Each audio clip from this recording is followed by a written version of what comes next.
और बच्चों, कैसी चल रही है पढ़ाई? ये है इलेक्ट्रोस्टैटिक्स की वीडियो नंबर 6। इस वीडियो से शुरू हो रहा है most powerful and most important concept of electrostatics, which is electric field.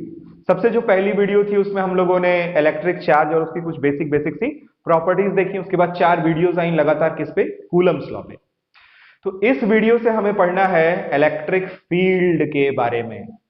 तो जो हेडिंग है हमारा वो इलेक्ट्रिक फील्ड नहीं है, अपनी हेडिंग है फील्ड थ्योरी इन फिजिक्स। अगर हम पूरे फिजिक्स को देखें तो जो थ्योरी हम पढ़ने वाले हैं वैसी ही कुछ और थ्योरीज भी होती हैं।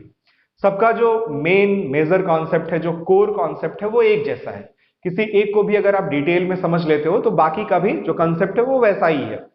तो पूरी फिजिक्स की अगर हम बात करें तो पूरे फिजिक्स में जो सबसे पहली थ्योरी हमें पढ़ने को मिलती है अपने इंटरमीडिएट में, वो है ग्रेविटेशनल फील्ड थ्योरी। पढ़ी आप सभी लोगों ने इंटरमीडिएट में 11th में। उसके बाद जो दूसरी थ्योरी हमें पढ़नी है वो आज की इस वीडियो में पढ़ेंगे, वो है इलेक्ट्रिक फील्ड थ्योरी। तीसरी जो थ्योरी है वो है मैग्नेटिक फील्ड थ्योरी। इन दोनों को आप चाहे तो मिला के इलेक्ट्रोमैग्नेटिक फील्ड थ्योरी भी बोल सकते हैं। इलेक्ट्रोमैग्नेटिक फील्ड थ्योरी ये भी पढ़नी है, ये भी अपने सिलेबस में, बट आगे। फिर वैसा ही एक थ्योरी होगी यूनिफाइड फील्ड थ्योरी, और ये है क्वांटम फील्ड थ्योरी। अफसोस ये दोनों आपके सिलेबस में नहीं है, और ये थोड़ा हाई लेवल का भी है, फिर कभी देखेंगे इनको। फिलहाल आज की इस वीडियो का टॉपिक है इलेक्ट्रिक फील्ड थ्योरी। तो आप चाहे तो हेडिंग डाल सकते हैं इलेक्ट्रिक फील्ड। अब ये जो फील्ड का कॉन्सेप्ट है, चाहे इलेक्ट्रिक फील्ड हो, चाहे मैग्नेटिक फील्ड हो, चाहे ग्रेविटेशनल फील्ड है, इसका क्या कॉन्सेप्ट है, इसको क्यों डेवलप किया गया है, अब उसको समझते हैं। फोर्स की बहुत तरह की कैटेगरी है। उसमें से कैटेगरी होती है कि फोर्स दो तरह का होता है, एक कांटेक्ट फोर्स और एक नॉन कांटेक्ट फोर्स। कुछ फोर्स ऐसे होते हैं जिनके लगने के लिए कांटेक्ट जरूरी होता है। जब तक दो ऑब्जेक्ट संपर्क में नहीं आएंगे तब तक वो फोर्स नहीं लगेगा। फॉर एग्जाम्पल फ्रिक्शनल फोर्स, घर्षण बल। मैं यहां तू वहां, तो अगर रगड़ी रगड़ा नहीं होगा तो फिर काहे का घर्षण। वैसा ही नॉर्मल रिएक्शन है, तो एक ऑब्जेक्ट जब दूसरे ऑब्जेक्ट के कांटेक्ट में आता है, उसको प्रेस करता है, तब नॉर्मल रिएक्शन लगता है। तो कुछ फोर्सेस ऐसे होते हैं जिनके लगने के लिए कांटेक्ट जरूरी है, बट कुछ फोर्सेस हमारे नेचर में ऐसे भी होते हैं जिनके लगने के लिए किसी भी तरह के कांटेक्ट की जरूरत नहीं होती। जैसे ग्रेविटेशनल फोर्स। इस समय आपके और मेरे बीच में भी ग्रेविटेशनल फोर्स लग रहा है, बट आपके और मेरे बीच में कोई डायरेक्ट कांटेक्ट नहीं है। अर्थ और सन के बीच में इतना वास्ट डिस्टेंस होते हुए भी ग्रेविटेशनल फोर्स लग रहा है।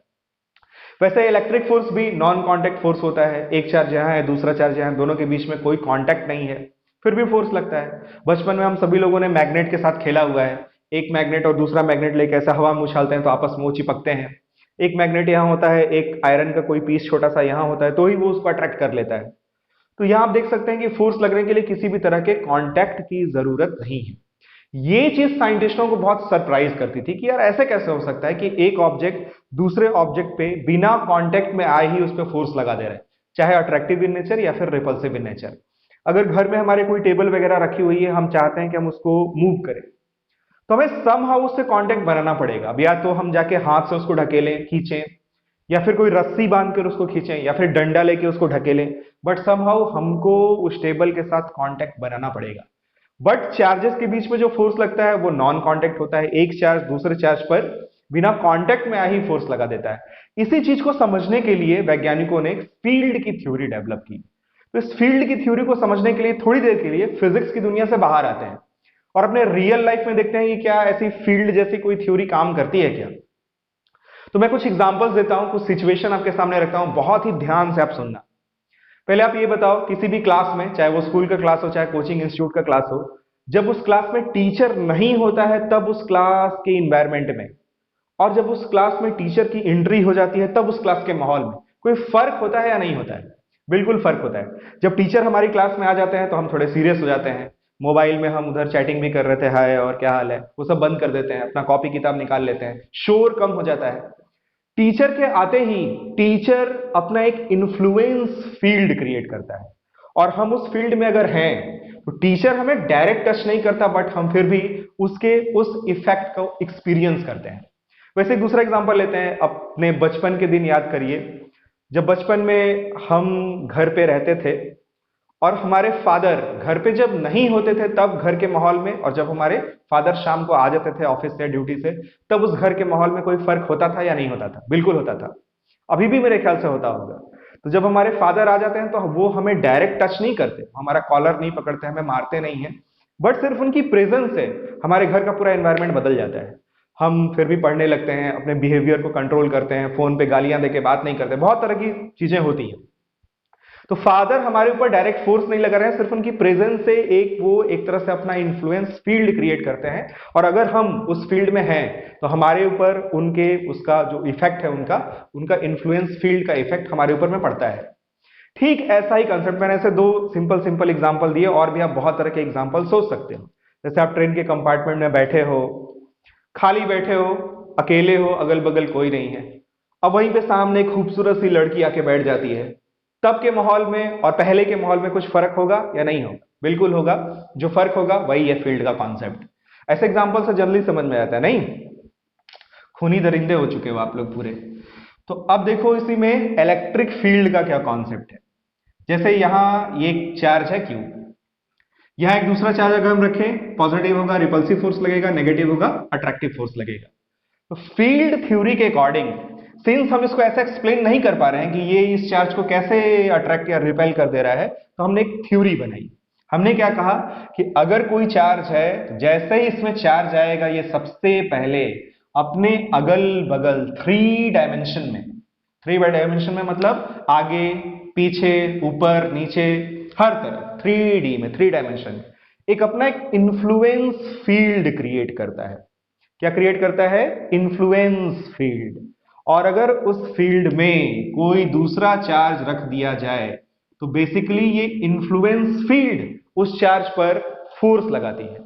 इस फील्ड को ही हम फिजिक्स की दुनिया में, चार्ज की वजह से जो फील्ड यहां क्रिएट हो रहा है उसको हम फिजिक्स की दुनिया में इलेक्ट्रिक फील्ड बोलते हैं। तो इलेक्ट्रिक फील्ड बेसिकली क्या है? किसी भी चार्ज के चारों तरफ 3 डायमेंशन में एक इन्फ्लुएंस फील्ड होती है, उसी फील्ड को हम क्या बोलते हैं? Electric field. अगर कोई ऑब्जेक्ट है, अगर इसमें मास है, तो इसकी वजह से चारों तरफ जो इन्फ्लुएंस फील्ड क्रिएट होगी उसको हम क्या बोलेंगे? Gravitational field. वैसे ही अगर कोई मैग्नेट है, इस मैग्नेट की वजह से चारों तरफ 3 डायमेंशन में, यानी दाएं बाएं आगे पीछे ऊपर नीचे हर तरफ जो इन्फ्लुएंस फील्ड होगी इसको हम क्या बोलेंगे? Magnetic field.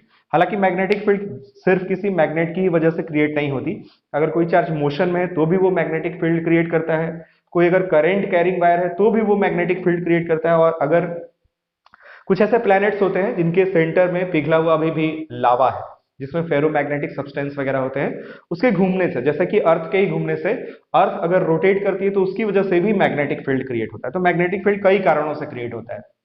तो जिस तरह से मैग्नेट की वजह से इन्फ्लुएंस फील्ड क्रिएट होती है, वैसे ही अगर किसी ऑब्जेक्ट में मास है उसकी वजह से भी इन्फ्लुएंस फील्ड क्रिएट होती है। और वैसे ही अगर कोई चार्ज है तो वो चार्ज भी पहले अपने चारों तरफ एक इन्फ्लुएंस फील्ड, एक प्रभाव क्षेत्र उत्पन्न करता है, उसे ही हम क्या बोलते हैं? Electric field.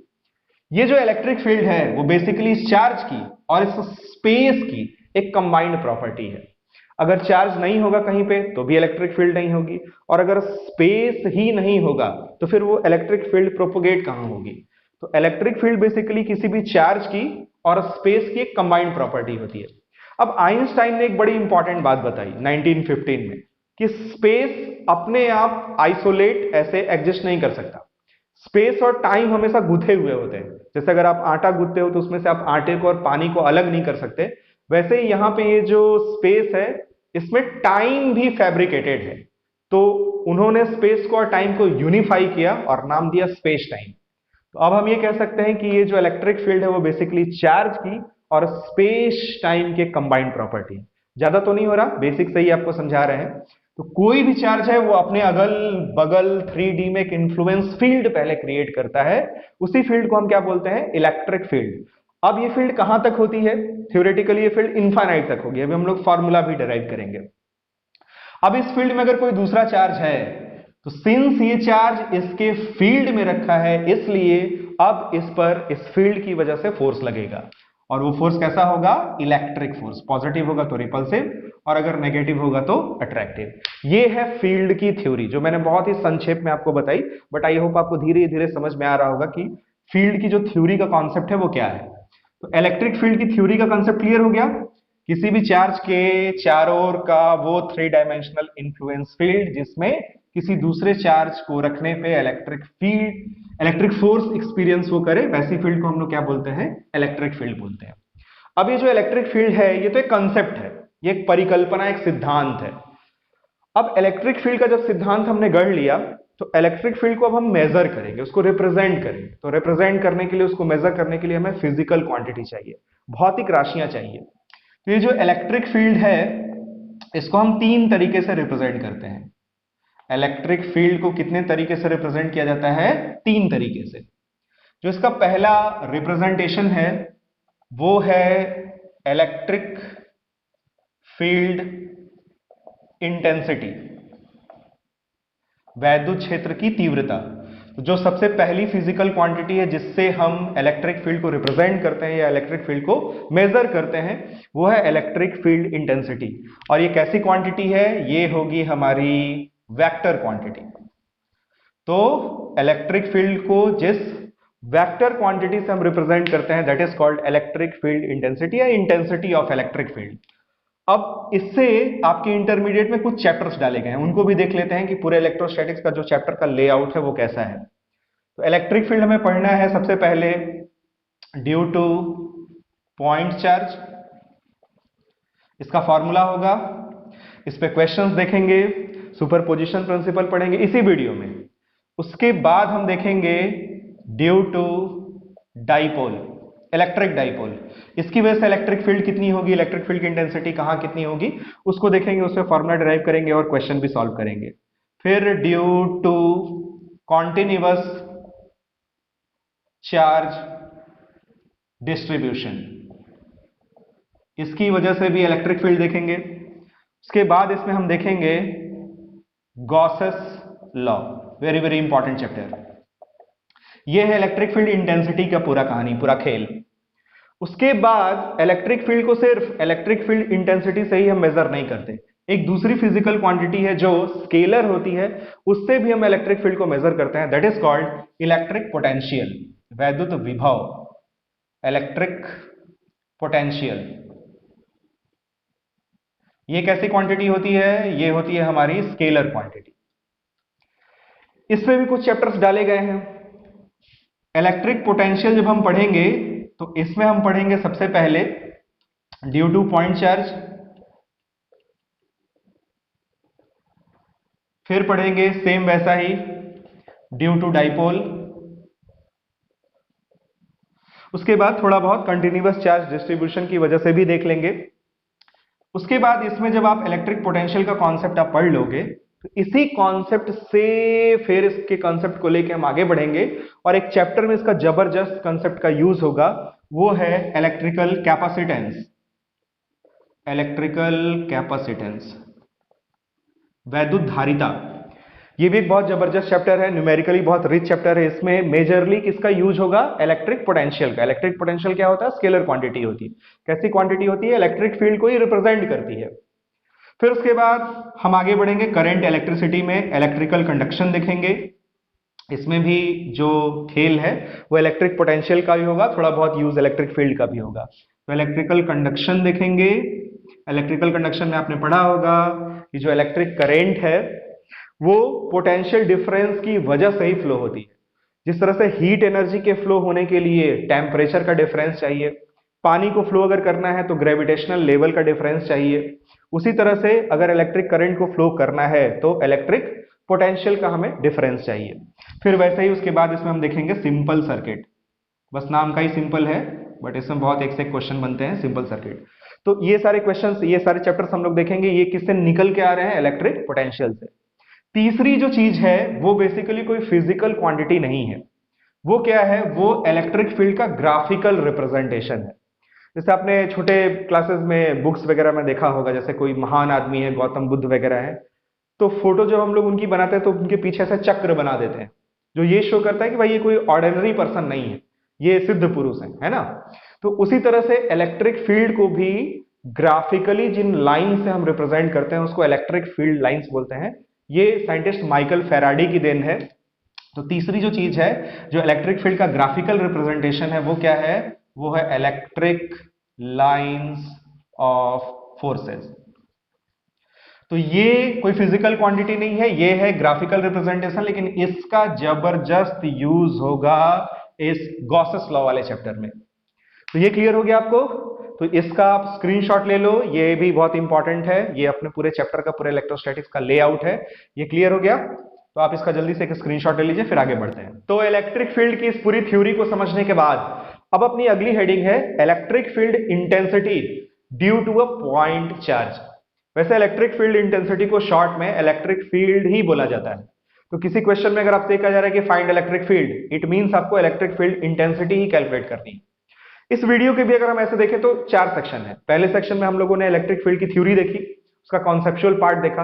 अब सेकंड पार्ट में यानी इस पार्ट में अब हम लोग इलेक्ट्रिक फील्ड का फॉर्मूला निकालेंगे due to a point charge. फिर अगले सेक्शन में उस पर न्यूमेरिकल सॉल्व करेंगे और आखिरी सेक्शन में इलेक्ट्रिक फील्ड और डिस्टेंस के बीच में ग्राफ कैसे प्लॉट होगा उसको देखेंगे। तो आप हेडिंग डालो electric field due to a point charge. अब ये पॉइंट चार्ज तो अपना पॉजिटिव भी हो सकता है और नेगेटिव भी हो सकता है। पॉजिटिव ले लेते हैं, फॉर्मूला डिराइव करते हैं, फिर आपको ये भी बताएंगे कि अगर ये चार्ज नेगेटिव हो जाएगा तो क्या होगा।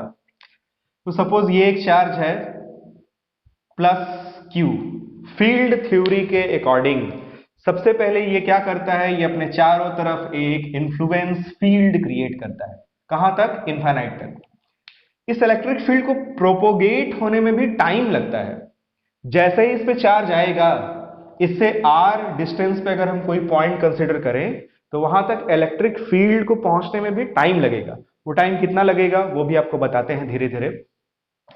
अब इस चार्ज के चारों तरफ इसकी इन्फ्लुएंस फील्ड क्रिएट हो चुकी है। अब हमें यह समझना है कि अगर हम इससे r डिस्टेंस पे एक पॉइंट P कंसीडर करें तो इस P पॉइंट पर हम इसके फील्ड की इंटेंसिटी को कैसे डिफाइन करेंगे, इसके वैद्युत क्षेत्र की तीव्रता कितनी होगी उसको हम कैसे डिफाइन करेंगे। उसके लिए भी आपको समझाते हैं कि कैसे ये फॉर्मूला हम बना रहे हैं, साइंटिस्टों ने कैसे सोचा होगा। आप रियल लाइफ के एग्जांपल से उसको कनेक्ट करके देख सकते हो। ऐसा नहीं होता, पुराने जमाने में मूवीज में कुछ गुंडे वगैरह होते थे, किसी इलाके पे कब्जा किए हुए होते थे।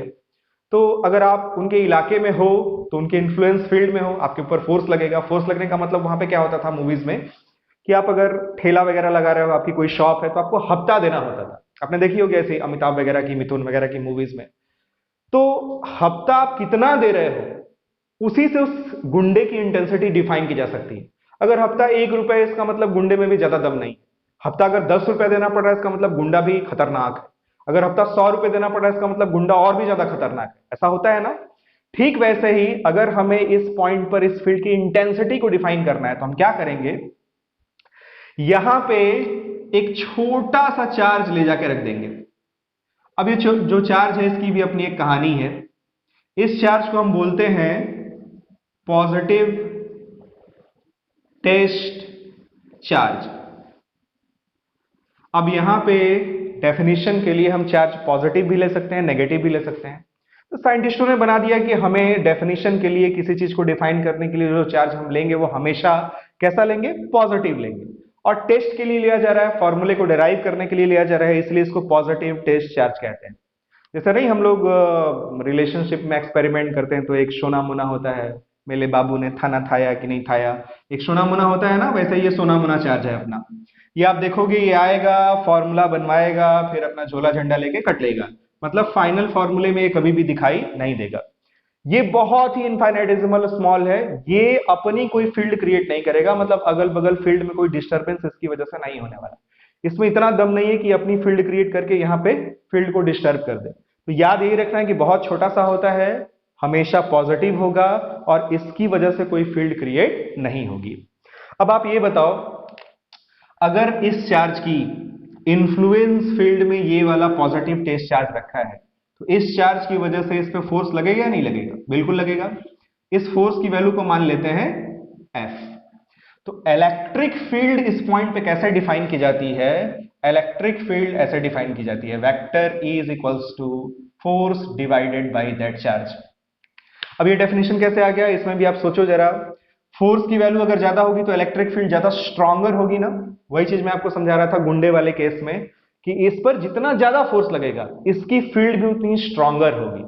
इसका मतलब ये जो फॉर्मूला है वो लॉजिकली करेक्ट है क्या फॉर्मूला हम लोगों ने डिराइव किया, कैसे डिफाइन कर रहा है इलेक्ट्रिक फील्ड, वहां पे ले जाके हम लोगों ने एक चार्ज को रख दिया, चार्ज की वैल्यू क्या है क्यू नॉट, उस पर अगर लगने वाला फोर्स एफ है तो force divided by that charge, ये होता है उस पॉइंट पर इसकी वजह से इलेक्ट्रिक फील्ड। पर हम लोगों की हेडिंग है electric field due to a point charge, पर इस फॉर्मूले में ये जो पॉइंट चार्ज अपना प्लस क्यू है वो तो आया ही नहीं, उसको भी लाते हैं, बट अभी फिलहाल इसको डब्बे में बंद कर देते हैं। आप लिख लेना कि पी पॉइंट पर इलेक्ट्रिक फील्ड ऐसे ही डिफाइन की जाती है, कैसे, vector E is equals to vector F divided by Q naught. और लॉजिकली भी समझ में आ रहा है कि हाँ इसके पीछे भी कुछ लॉजिक है, ऐसे नहीं कि कुछ भी लिख दिया है यहाँ पे। Electric field E is equals to F divided by Q naught. अब इसे देखो, सबसे पहली चीज क्या समझ में आ रही है, नोट नंबर 1। नोट नंबर 1 में हमें यह समझ में आ रहा है कि जो डायरेक्शन फोर्स का होगा वही डायरेक्शन इलेक्ट्रिक फील्ड का भी होगा। क्यों भाई, जो डायरेक्शन फोर्स की होगी वही डायरेक्शन क्या होगी, इलेक्ट्रिक फील्ड की भी होगी। तो इलेक्ट्रिक फील्ड की जो डायरेक्शन है किसी भी पॉइंट पर, वो पॉजिटिव टेस्ट चार्ज पर लगने वाले फोर्स की डायरेक्शन में होती है। अब सोचो जरा, हमारे पास एक पॉजिटिव चार्ज है, इसकी वजह से हमें स्पेस के किसी पॉइंट पर इलेक्ट्रिक फील्ड की डायरेक्शन पता करनी है। हमने क्या किया, वहां पे एक पॉजिटिव चार्ज लेके वहां पे उसको रख दिया, प्लस प्लस में रिपल्सन होगा, तो रिपल्सिव फोर्स इस डायरेक्शन में लगेगा, तो इलेक्ट्रिक फील्ड की भी डायरेक्शन इधर ही होगी। क्या ऐसे कह सकते हैं कि पॉजिटिव चार्ज की वजह से किसी भी पॉइंट पर इलेक्ट्रिक फील्ड की डायरेक्शन उस चार्ज और उस पॉइंट को मिलाने वाली लाइन के अलोंग उस चार्ज से अवे दूर जाती हुई दिशा में होता है, बोल सकते हैं ऐसा। तो इस चार्ज की वजह से स्पेस के किसी भी पॉइंट पर अगर हमें इलेक्ट्रिक फील्ड की डायरेक्शन चाहिए, हम क्या करेंगे, इस चार्ज को इस पॉइंट से मिला देंगे और इस चार्ज से दूर जाती हुई दिशा में ऐसे इलेक्ट्रिक फील्ड की डायरेक्शन होगी।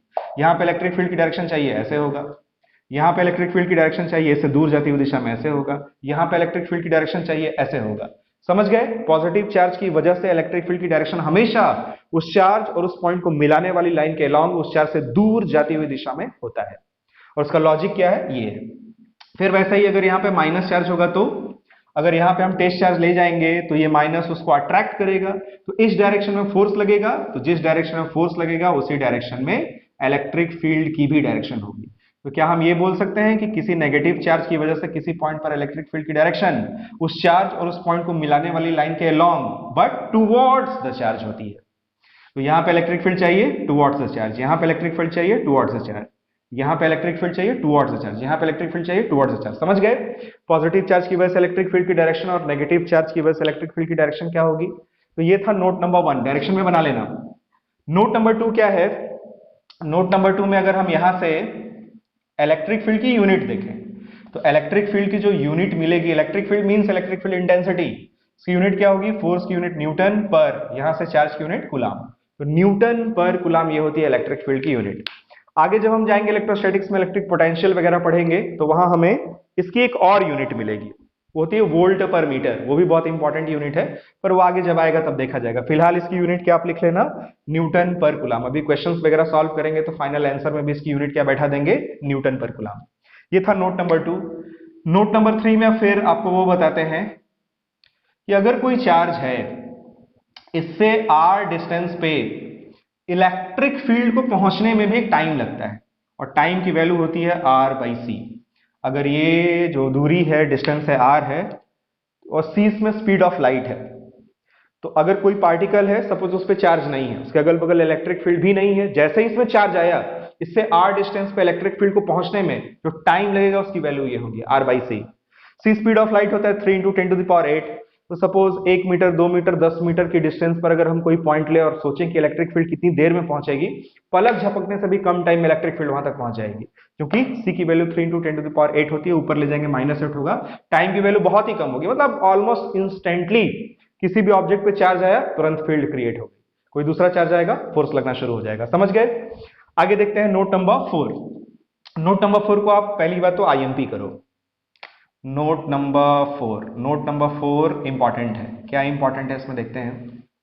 इस फॉर्मूले से अगर हम सिर्फ मैग्नीट्यूड की बात करें तो E इज इक्वल्स टू होगा F/Q0। ठीक, यहां से अगर हम फोर्स की वैल्यू देखें तो होगा Q0 × E, यानी electric force is equals to electric field multiplied by charge, जिस चार्ज को आपने उस इलेक्ट्रिक फील्ड में रखा हुआ है। तो ये फॉर्मूला भी इंपॉर्टेंट है, इस पे भी क्वेश्चंस वगैरह बनते हैं, इसको भी न्यूमेरिकल जब हम सॉल्व करेंगे तो इसका भी यूज होगा। हालांकि इस फॉर्मूले में हमें यहाँ पे Q0 यानी कि पॉजिटिव टेस्ट चार्ज दिख रहा है, बट इन जनरल ये किसी भी चार्ज के लिए सही है, आप किसी भी चार्ज के लिए ये फॉर्मूला लगा सकते हो। So in general we can write F या F electric force is equals to charge multiplied by electric field. Electric field given होगा और उसमें बोलेगा कि एक चार्ज रखा जाता है, उस चार्ज पर लगने वाला फोर्स बताओ। तो उसके लिए क्या फॉर्मूला यूज करेंगे, force is equals to charge multiplied by electric field. अब दूसरी एक और चीज समझो। अब सपोज करो कि यहां पे कोई इलेक्ट्रिक फील्ड है और आपसे कहा जा रहा है कि यहां पे अगर हम एक पॉजिटिव चार्ज रख दें तो फोर्स की वैल्यू तो हम इस फॉर्मूले से निकाल लेंगे, फोर्स की डायरेक्शन क्या हो गया वो समझना है। ये जो इलेक्ट्रिक फील्ड ऐसे आ रही है इसको हम दो तरीके से समझ सकते हैं। मान लेते हैं कि कोई यहां प्लस क्यू चार्ज है तो उसकी वजह से इलेक्ट्रिक फील्ड इससे हवे दूर जाती हुई दिशा में होगा, या फिर हम ये भी मान सकते हैं कि यहां कोई माइनस चार्ज है, ऐसे भी मान सकते हैं। यहां अगर माइनस चार्ज मानेंगे तो यहां के किसी भी पॉइंट पर इलेक्ट्रिक फील्ड की डायरेक्शन टुवर्ड्स दैट चार्ज होगी। तो सोचो जरा, अगर हम इसको माने तो प्लस प्लस में क्या होगा, रिपल्सन। और अगर हम इसको माने तो इसकी वजह से अगर ये फील्ड जनरेट हो रही है तो अगर ये माइनस है और ये प्लस है तो फोर्स कैसा लगेगा, अट्रैक्टिव। यानी फोर्स हर हाल में ऐसा ही लगेगा। ऐसे मतलब किस डायरेक्शन में, इलेक्ट्रिक फील्ड की डायरेक्शन में। तो यहां से अब आप याद कर लो, बार बार बार बार ये कंसेप्ट यूज होगा कि इलेक्ट्रिक फील्ड में किसी भी पॉजिटिव चार्ज पर इलेक्ट्रिक फील्ड की डायरेक्शन में फोर्स लगता है। क्या याद करना है, क्या याद रखना है, पॉजिटिव चार्ज पर हमेशा इलेक्ट्रिक फील्ड में इलेक्ट्रिक फील्ड की डायरेक्शन में फोर्स लगता है। और कितना फोर्स लगता है, इतना। और अगर इलेक्ट्रिक फील्ड इधर है और इसमें हम कोई नेगेटिव चार्ज रख दें तो इस पर क्या होगा, इलेक्ट्रिक फील्ड के अपोजिट डायरेक्शन में फोर्स लगेगा। जैसे सपोज किसी जगह पे इलेक्ट्रिक फील्ड ईस्ट डायरेक्शन में है, अगर वहां पे कोई प्रोटॉन होगा तो फोर्स किधर लगेगा, ईस्ट डायरेक्शन में ही लगेगा, टुवर्ड्स द इलेक्ट्रिक फील्ड। और अगर वहां पे कोई इलेक्ट्रॉन रख दें तो अपोजिट डायरेक्शन में यानी वेस्ट की डायरेक्शन में इलेक्ट्रिक फोर्स लगेगा। तो ये क्लियर हो गया, ये था हमारा नोट नंबर 4। अब आगे बढ़ते हैं, ये इतनी सारी चीजें क्लियर हो गई आपको। अब इसमें इस फॉर्मूले में जो फोर्स की वैल्यू है, ये अपना नोट नंबर 5। इस फोर्स की वैल्यू को कूलम्स लॉ से लिखते हैं। मैग्नीट्यूड सिर्फ कंसिडर किया जाए, फोर्स की value K Q Q naught divided by R square और डिवाइडेड बाई Q नॉट। ये देखिए Q नॉट कट गया। जो मैंने शुरू में बोला था कि ये कहीं भी किसी भी फॉर्मूले में फाइनली आपको दिखाई नहीं देगा, ये आएगा फॉर्मूला बनवाएगा फिर चुपचाप कट लेगा। तो फाइनली यहां से क्या मिला हमें, E is equals to K Q divided by R square. ये होता है इलेक्ट्रिक फील्ड या फिर इलेक्ट्रिक फील्ड इंटेंसिटी का फॉर्मूला किसी भी Q चार्ज से R डिस्टेंस पे। और K की जगह आप चाहे तो 1/4 पाई एप्सिलॉन नॉट भी लिख सकते हैं, और किसी मीडियम में होगा तो 1/4 पाई एप्सिलॉन हो जाएगा। वो सब तो हम लोग कथा कहानी पढ़ ही चुके हैं। इससे भी देखिए क्या क्या स्पष्ट हो रहा है। एक तो हमें समझ में आ रहा है कि E प्रोपोर्शनल टू Q है, यानी चार्ज जितना तगड़ा होगा उसकी फील्ड भी उतनी पावरफुल होगी। सपोज ये 1 माइक्रोकुलाम का चार्ज है, यहाँ पे जो भी फील्ड होगी अगर ये 100 माइक्रोकुलाम का हो जाएगा तो फील्ड पावरफुल हो जाएगी। पहली चीज हमें ये समझ में आ रही है। दूसरी चीज हमें क्या समझ में आ रहा है, E proportional to 1/r square. इसको फिजिक्स में क्या बोलते हैं, इनवर्स स्क्वायर लॉ। यानी जैसे जैसे इस चार्ज से आप दूर जाओगे वैसे वैसे इलेक्ट्रिक फील्ड की वैल्यू क्या होगी, घटेगी। नहीं होता है क्लास में टीचर आए, सब लोग अब पढ़ाई करने के लिए एकदम अपना मोबाइल वगैरह रख के अपना नोट्स वगैरह खोल के एकदम अटेंटिव हो गए कि नहीं अब सर पढ़ाने वाले हैं। सपोज क्लास के बाहर कोई सर का फ्रेंड वगैरह आ जाता है तो सर थोड़े से निकल के दूर चले जाते हैं, थोड़ा सा और 2 कदम आगे जाते हैं, तुरंत क्लास में बातचीत शुरू हो जाती है। तो आप देख रहे हैं जिसकी वजह से फील्ड क्रिएट हो रही थी वो जैसे जैसे दूर जाता है उसकी फील्ड क्या होती है, कमजोर होने लगती है। ठीक वैसा ही इसमें भी होता है, ठीक वैसा ही लाइट के भी केस में होता है, ठीक वैसा ही साउंड के भी केस में होता है। तो ये जो इलेक्ट्रिक फील्ड इंटेंसिटी है ये भी इनवर्स स्क्वायर लॉ को फॉलो करती है। फिर अगले नोट में यानी नोट नंबर जो भी हो, नोट नंबर 6, 7 आप देख लेना। इसमें एक और इंपॉर्टेंट चीज आप देखो, इलेक्ट्रिक फील्ड हमेशा स्पेस के किसी पॉइंट पर कैलकुलेट की जाती है और इलेक्ट्रिक फोर्स हमेशा किसी चार्ज पर कैलकुलेट किया जाता है। तो जब भी क्वेश्चन वगैरह बनेगा हमेशा आपको एक पॉइंट गिवन होगा और बोला जाएगा कि आप इस पॉइंट पर 1 चार्ज की वजह से या 50 चार्ज की वजह से इलेक्ट्रिक फील्ड कैलकुलेट करो। तो इलेक्ट्रिक फील्ड बेसिकली चार्ज और स्पेस टाइम की प्रॉपर्टी, जैसा कि मैंने शुरू में बताया था। तो इलेक्ट्रिक फील्ड का जब भी क्वेश्चन पूछा जाएगा किसी पर्टिकुलर पॉइंट पे हमें इलेक्ट्रिक फील्ड कैलकुलेट करने के लिए कहा जाएगा, जबकि फोर्स हम हमेशा कैसे कैलकुलेट करते हैं, इलेक्ट्रिक चार्ज पे। तो इलेक्ट्रिक फील्ड इंटेंसिटी के बारे में इतनी सारी चीजें क्लियर हुई।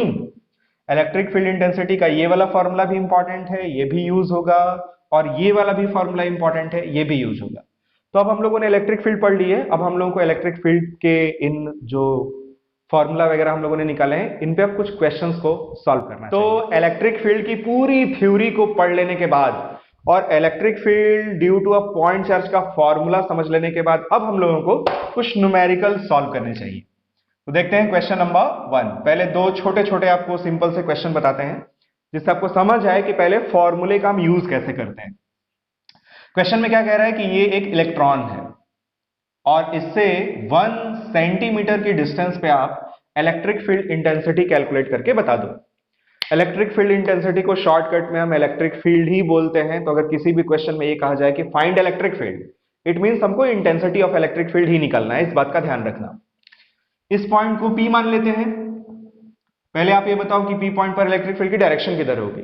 ये किस तरह का चार्ज है? नेगेटिव। नेगेटिव चार्ज की वजह से किसी भी पॉइंट पर इलेक्ट्रिक फील्ड की डायरेक्शन किधर होती है? Towards that charge. और पॉजिटिव होता तो इधर होता। वैल्यू कैसा कैलकुलेट करेंगे? Using the formula. क्या फॉर्मूला होता है? K Q divided by R square. तो electric field at point P आएगा के की value 9 into 10 to the power 9। Q की वैल्यू को क्या करेंगे? साइन के साथ पुट करेंगे या साइन के साथ नहीं पुट करेंगे? इस फॉर्मूले का यूज करते समय चार्ज को साइन के साथ पुट नहीं किया जाता, तो सिर्फ वैल्यू लिखेंगे 1.6 into 10 to the power minus 19 coulomb divided by जो डिस्टेंस है वो किस में है? सेंटीमीटर में। उसको हर हाल में मीटर में बदलना ही होगा। 1 into 10 to the power minus 2 का स्क्वायर कितना आएगा? EP is equals to 1.6 into 9 14.4 into 10 to the power minus 2 का स्क्वायर माइनस 4, ऊपर जाएगा प्लस 4, 9 और 4 13, और 13 और माइनस 19 ये आएगा माइनस 6। इसको अगर ऐसे लिखा जाए 1.44 इंटू 10 टू द पावर तो क्या होगा? माइनस 5 होगा, माइनस 7 होगा, माइनस 5 होगा। और इसकी जो यूनिट होती है वो क्या होती है? न्यूटन पर कूलम। तो ये था पहला छोटा सा क्वेश्चन, डायरेक्शन एज शोन। तो क्वेश्चन में अपने शब्दों में आप लिख लेना और फिर सॉल्व भी करते चलना। अगला देखते हैं क्वेश्चन नंबर 2। पेपर पे हम लोग ईस्ट, वेस्ट, नॉर्थ और साउथ ऐसे ही बनाते हैं। क्वेश्चन में क्या कह रहा है कि किसी स्थान पे, किसी जगह पे इलेक्ट्रिक फील्ड है ईस्ट डायरेक्शन में। इलेक्ट्रिक फील्ड की डायरेक्शन गिवन है किधर? टुवर्ड्स ईस्ट, और उसकी वैल्यू गिवन है 10 न्यूटन पर कूलम। डायरेक्शन किधर है? ईस्ट की तरफ। फिर कह रहा है क्वेश्चन में कि अगर यहां पे हम एक ऐसा ऑब्जेक्ट रख दें जिसपे 5 इलेक्ट्रॉन्स एक्सेस में हो। इस ऑब्जेक्ट पे क्या है? 5 इलेक्ट्रॉनों की अधिकता है, एक्सेस में 5 इलेक्ट्रॉन्स हैं। तो कह रहा है इस पर कितना फोर्स लगेगा और उसकी डायरेक्शन किधर होगी। आप दोनों चीज कैलकुलेट करके बताओ। तो ये बताइए पहले, अगर इस पर 5 इलेक्ट्रॉन एक्सेस में है तो इस पर 5e का चार्ज होगा। और कैसा चार्ज होगा? नेगेटिव। किसी भी इलेक्ट्रिक फील्ड में जब हम लोग चार्ज पार्टिकल को रखते हैं तो जो फील्ड थ्योरी हमने पढ़ी थी उसके अकॉर्डिंग उस पर फोर्स लगता है। और फिर हमने ये भी एनालाइज किया था कि इलेक्ट्रिक फील्ड में पॉजिटिव चार्ज पर इलेक्ट्रिक फील्ड की डायरेक्शन में और नेगेटिव चार्ज पर इलेक्ट्रिक फील्ड के अपोजिट डायरेक्शन में फोर्स लगता है। तो किस तरह का चार्ज है? नेगेटिव। इस पे जो फोर्स लगेगा वो किधर होगा? अपोजिट टू इलेक्ट्रिक फील्ड, यानी कि टुवर्ड्स वेस्ट। तो हम लोगों ने डायरेक्शन भी पता कर लिया कि पश्चिम की तरफ उस पर बल लगेगा, फोर्स लगेगा। उसकी वैल्यू कैसे कैलकुलेट करेंगे? इस फॉर्मूले से, Q into E. Force is equal to charge multiplied by electric field. तो चार्ज कितना है? 5e। इसमें अब वैल्यू पुट कर देते हैं। e की value 1.6 into 10 to the power minus 19, electric field है 10, ये आ जाएगा 8 into 10 to the power minus 18, और फोर्स की वैल्यू न्यूटन। किधर होगा? टुवर्ड्स वेस्ट, यानी पश्चिम की ओर। तो ये दो छोटे छोटे क्वेश्चन थे स्टार्टअप। अब थोड़ा सा आगे बढ़ते हैं और अच्छे लेवल के क्वेश्चंस देखते हैं। अब जो हम लोग क्वेश्चन करने वाले हैं तो बेसिकली है तो मैकेनिक्स का ही क्वेश्चन, उससे थोड़ा आपको एफबीडी वगैरह का रिवीजन भी होगा। क्वेश्चन नंबर 3, ये बताओ आप, अगर यहां से एक स्ट्रिंग से किसी ऑब्जेक्ट को लटका दिया जाए जिसमें मास हो m, तो आप तुरंत इसका एफबीडी बना लोगे। mg vertically downward mg, weight of the object vertically downward नीचे, और इस स्ट्रिंग में टेंशन लगेगा T ऊपर, और ये इक्विलिब्रियम में है, चुपचाप पड़ा हुआ है, लटका हुआ है, तो जितना फोर्स ऊपर उतना फोर्स नीचे। क्या लिखेंगे equation? T is equals to mg। अब अगर सपोज इस डायरेक्शन में इलेक्ट्रिक फील्ड हो और इस पे हम चार्ज भी दे दें, कितना? Q, तो अब क्या होगा? अब इस पे इलेक्ट्रिक फोर्स भी लगने लगेगा। इलेक्ट्रिक फोर्स की वैल्यू कितनी होगी? Q इंटू ई। डायरेक्शन किधर होगी? पॉजिटिव चार्ज है तो जिस डायरेक्शन में इलेक्ट्रिक फील्ड है उसी डायरेक्शन में फोर्स भी लगेगा, तो इस पे इस डायरेक्शन में इलेक्ट्रिक फोर्स लगना शुरू होगा, जिससे ये ऐसे टेढ़ा होना शुरू हो जाएगा। और कुछ देर बाद हमें यहाँ इक्विलिब्रियम की एक कंडीशन मिलेगी, एक ऐसी स्थिति मिलेगी जिसमें फोर्सेस बैलेंस हो जाएंगे। तो हमसे क्वेश्चन में ये कह रहा है कि जब इक्विलिब्रियम की कंडीशन हमें मिलेगी तो इसकी पोजीशन तो कुछ ऐसे हो चुकी होगी। इस पोजीशन में इस स्ट्रिंग का इस वर्टिकल से बनने वाला एंगल कितना होगा हमें वो बताना है। तो क्वेश्चन क्लियर हो गया। फिगर बनाना है आपको और लिखना है find angle theta. Electric field इस डायरेक्शन में है, इसका मास है m, चार्ज है q और वर्टिकल से हमें इसका एंगल बताना है इस स्ट्रिंग का। तो क्वेश्चन क्लियर हो गया। तो हम लोग इसमें देखते हैं कि एंगल हम कैसे निकालेंगे और हम इसमें यह भी एनालाइज करेंगे कि इसका इक्विलिब्रियम का कंडीशन कैसे मिलेगा। तो अगर हम इस स्टेज पे इक्विलिब्रियम की कंडीशन में इसका एफबीडी बनाए, इस पर लगने वाले फोर्सेस को देखें, तो सबसे पहला फोर्स कौन सा होता है? हमेशा होता है mg, weight of the object vertically downward, धरती मैया का बल। उसके बाद स्ट्रिंग में लगेगा टेंशन। टेंशन हमेशा ऑब्जेक्ट से दूर जाती हुई दिशा में लगता है, फिजिक्स में एक्सेप्शंस नहीं होते, ये हमेशा काम करता है। हमेशा किसी भी स्ट्रिंग में जो टेंशन है वो ऑब्जेक्ट से दूर जाती हुई दिशा में ही लगता है। ये एंगल अगर थीटा है तो अगर यहां पे ऐसे एक वर्टिकल लाइन ड्रॉ कर ली जाए तो ये एंगल क्या होगा? ये भी थीटा होगा। इस टी का अगर हम कंपोनेंट करें तो इस लाइन के लॉन्ग जो कंपोनेंट होगा वो आएगा टी कॉस थीटा, और उसके परपेंडिकुलर डायरेक्शन में जो कंपोनेंट होगा वो क्या होगा? T sine theta. और ये इस पे पॉजिटिव चार्ज भी है और इलेक्ट्रिक फील्ड में रखा हुआ है, तो इस पे इलेक्ट्रिक फोर्स भी लगेगा और इलेक्ट्रिक फोर्स इस डायरेक्शन में होगा और उसकी वैल्यू कितनी होगी? Q इंटू ई। अब आप ये बताओ, सोचो जरा, इस QE की वैल्यू तो फिक्स है, Q जो भी चार्ज हमने देना था इसको दे दिया, इलेक्ट्रिक फील्ड फिक्स है, कांस्टेंट है, तो इस फोर्स की वैल्यू भी कांस्टेंट होगी। समझने के लिए मान लेते हैं इसकी वैल्यू 10 न्यूटन है। तो शुरू में ये इस पोजीशन में था, इस पे फोर्स लगने लगा कितना? 10 न्यूटन का। इससे ये टिल्ट होना शुरू हुआ। जैसे ये टेढ़ा होना शुरू होगा, इस डायरेक्शन में स्ट्रिंग के टेंशन का एक कंपोनेंट हमें मिलने लगेगा टी साइन थीटा। जैसे जैसे ये टेढ़ा होता चला जाएगा वैसे वैसे इस थीटा की वैल्यू क्या होगी? बढ़ेगी। थीटा की वैल्यू बढ़ने से साइन थीटा की वैल्यू भी बढ़ेगी। साइन थीटा की वैल्यू बढ़ेगी तो ये लेफ्टवर्ड डायरेक्शन में जो फोर्स लग रहा है उसकी भी वैल्यू बढ़ती ही चली जाएगी। तो शुरू में ये तो 10 न्यूटन है, हमेशा 10 न्यूटन ही रहेगा, लेकिन शुरू में जो टी साइन थीटा है सपोज 2 न्यूटन लग रहा है, तो अगर ये 2 न्यूटन लग रहा है तो अभी भी ये वाला फोर्स ज्यादा है, अभी ये और आगे जाएगा, फिर इसकी वैल्यू और इंक्रीज होगी, 5 न्यूटन, 7 न्यूटन, 9 न्यूटन, 10 न्यूटन। जब ये वाला फोर्स इस वाले फोर्स के इक्वल हो जाएगा तब जाके इसकी इक्विलिब्रियम की स्टेट हमें मिलेगी, उसी का ये एफबीडी है। तो इक्विलिब्रियम कैसे मिल रहा है वो क्लियर हो गया आपका। अब इस इक्विलिब्रियम की कंडीशन में अगर हम इसके इक्विलिब्रियम का इक्वेशन लिखें तो क्या लिखेंगे? जितना फोर्स लेफ्टवर्ड डायरेक्शन में उतना फोर्स राइटवर्ड डायरेक्शन में, और जितना फोर्स ऊपर उतना फोर्स नीचे। तो क्या होगा? T sine theta is equals to Q into E और T cos theta is equals to M जी।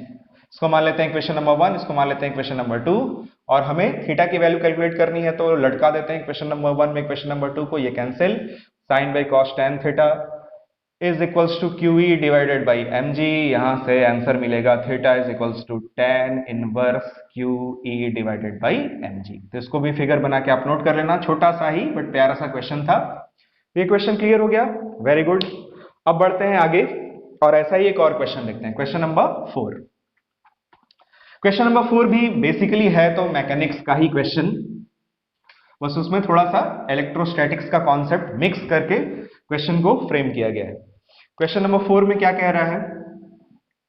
यह है एक इंक्लाइंड प्लेन और फिक्स है। ये एक ऐसा इंक्लाइंड प्लेन है जो कि फिक्स है और इसका एंगल ऑफ इंक्लिनेशन कितना है? थीटा। इस पे एक ऑब्जेक्ट रखा हुआ है और इसका मास है m। अगर ये परफेक्टली स्मूथ हो, पूर्ण रूप से चिकना हो, तो क्या ये कभी यहां पे टिक पाएगा? इसको आप यहां पे रखोगे ऐसे सरक जाएगा नीचे। बट अगर यहां स्ट्रिंग बांध दे, एक रस्सी वगैरह बांध दे तब ये टिक जाएगा। यहां पे एक वॉल खड़ी कर दें तो भी ये टिक जाएगा। वैसे ही इसमें क्या किया जा रहा है क्वेश्चन में, इसको एक चार्ज दे दिया गया है, चार्ज की वैल्यू कितनी है? Q। और यहां पे कह रहा है कि इस डायरेक्शन में, राइटवर्ड डायरेक्शन में एक इलेक्ट्रिक फील्ड लगा दिया जाता है E।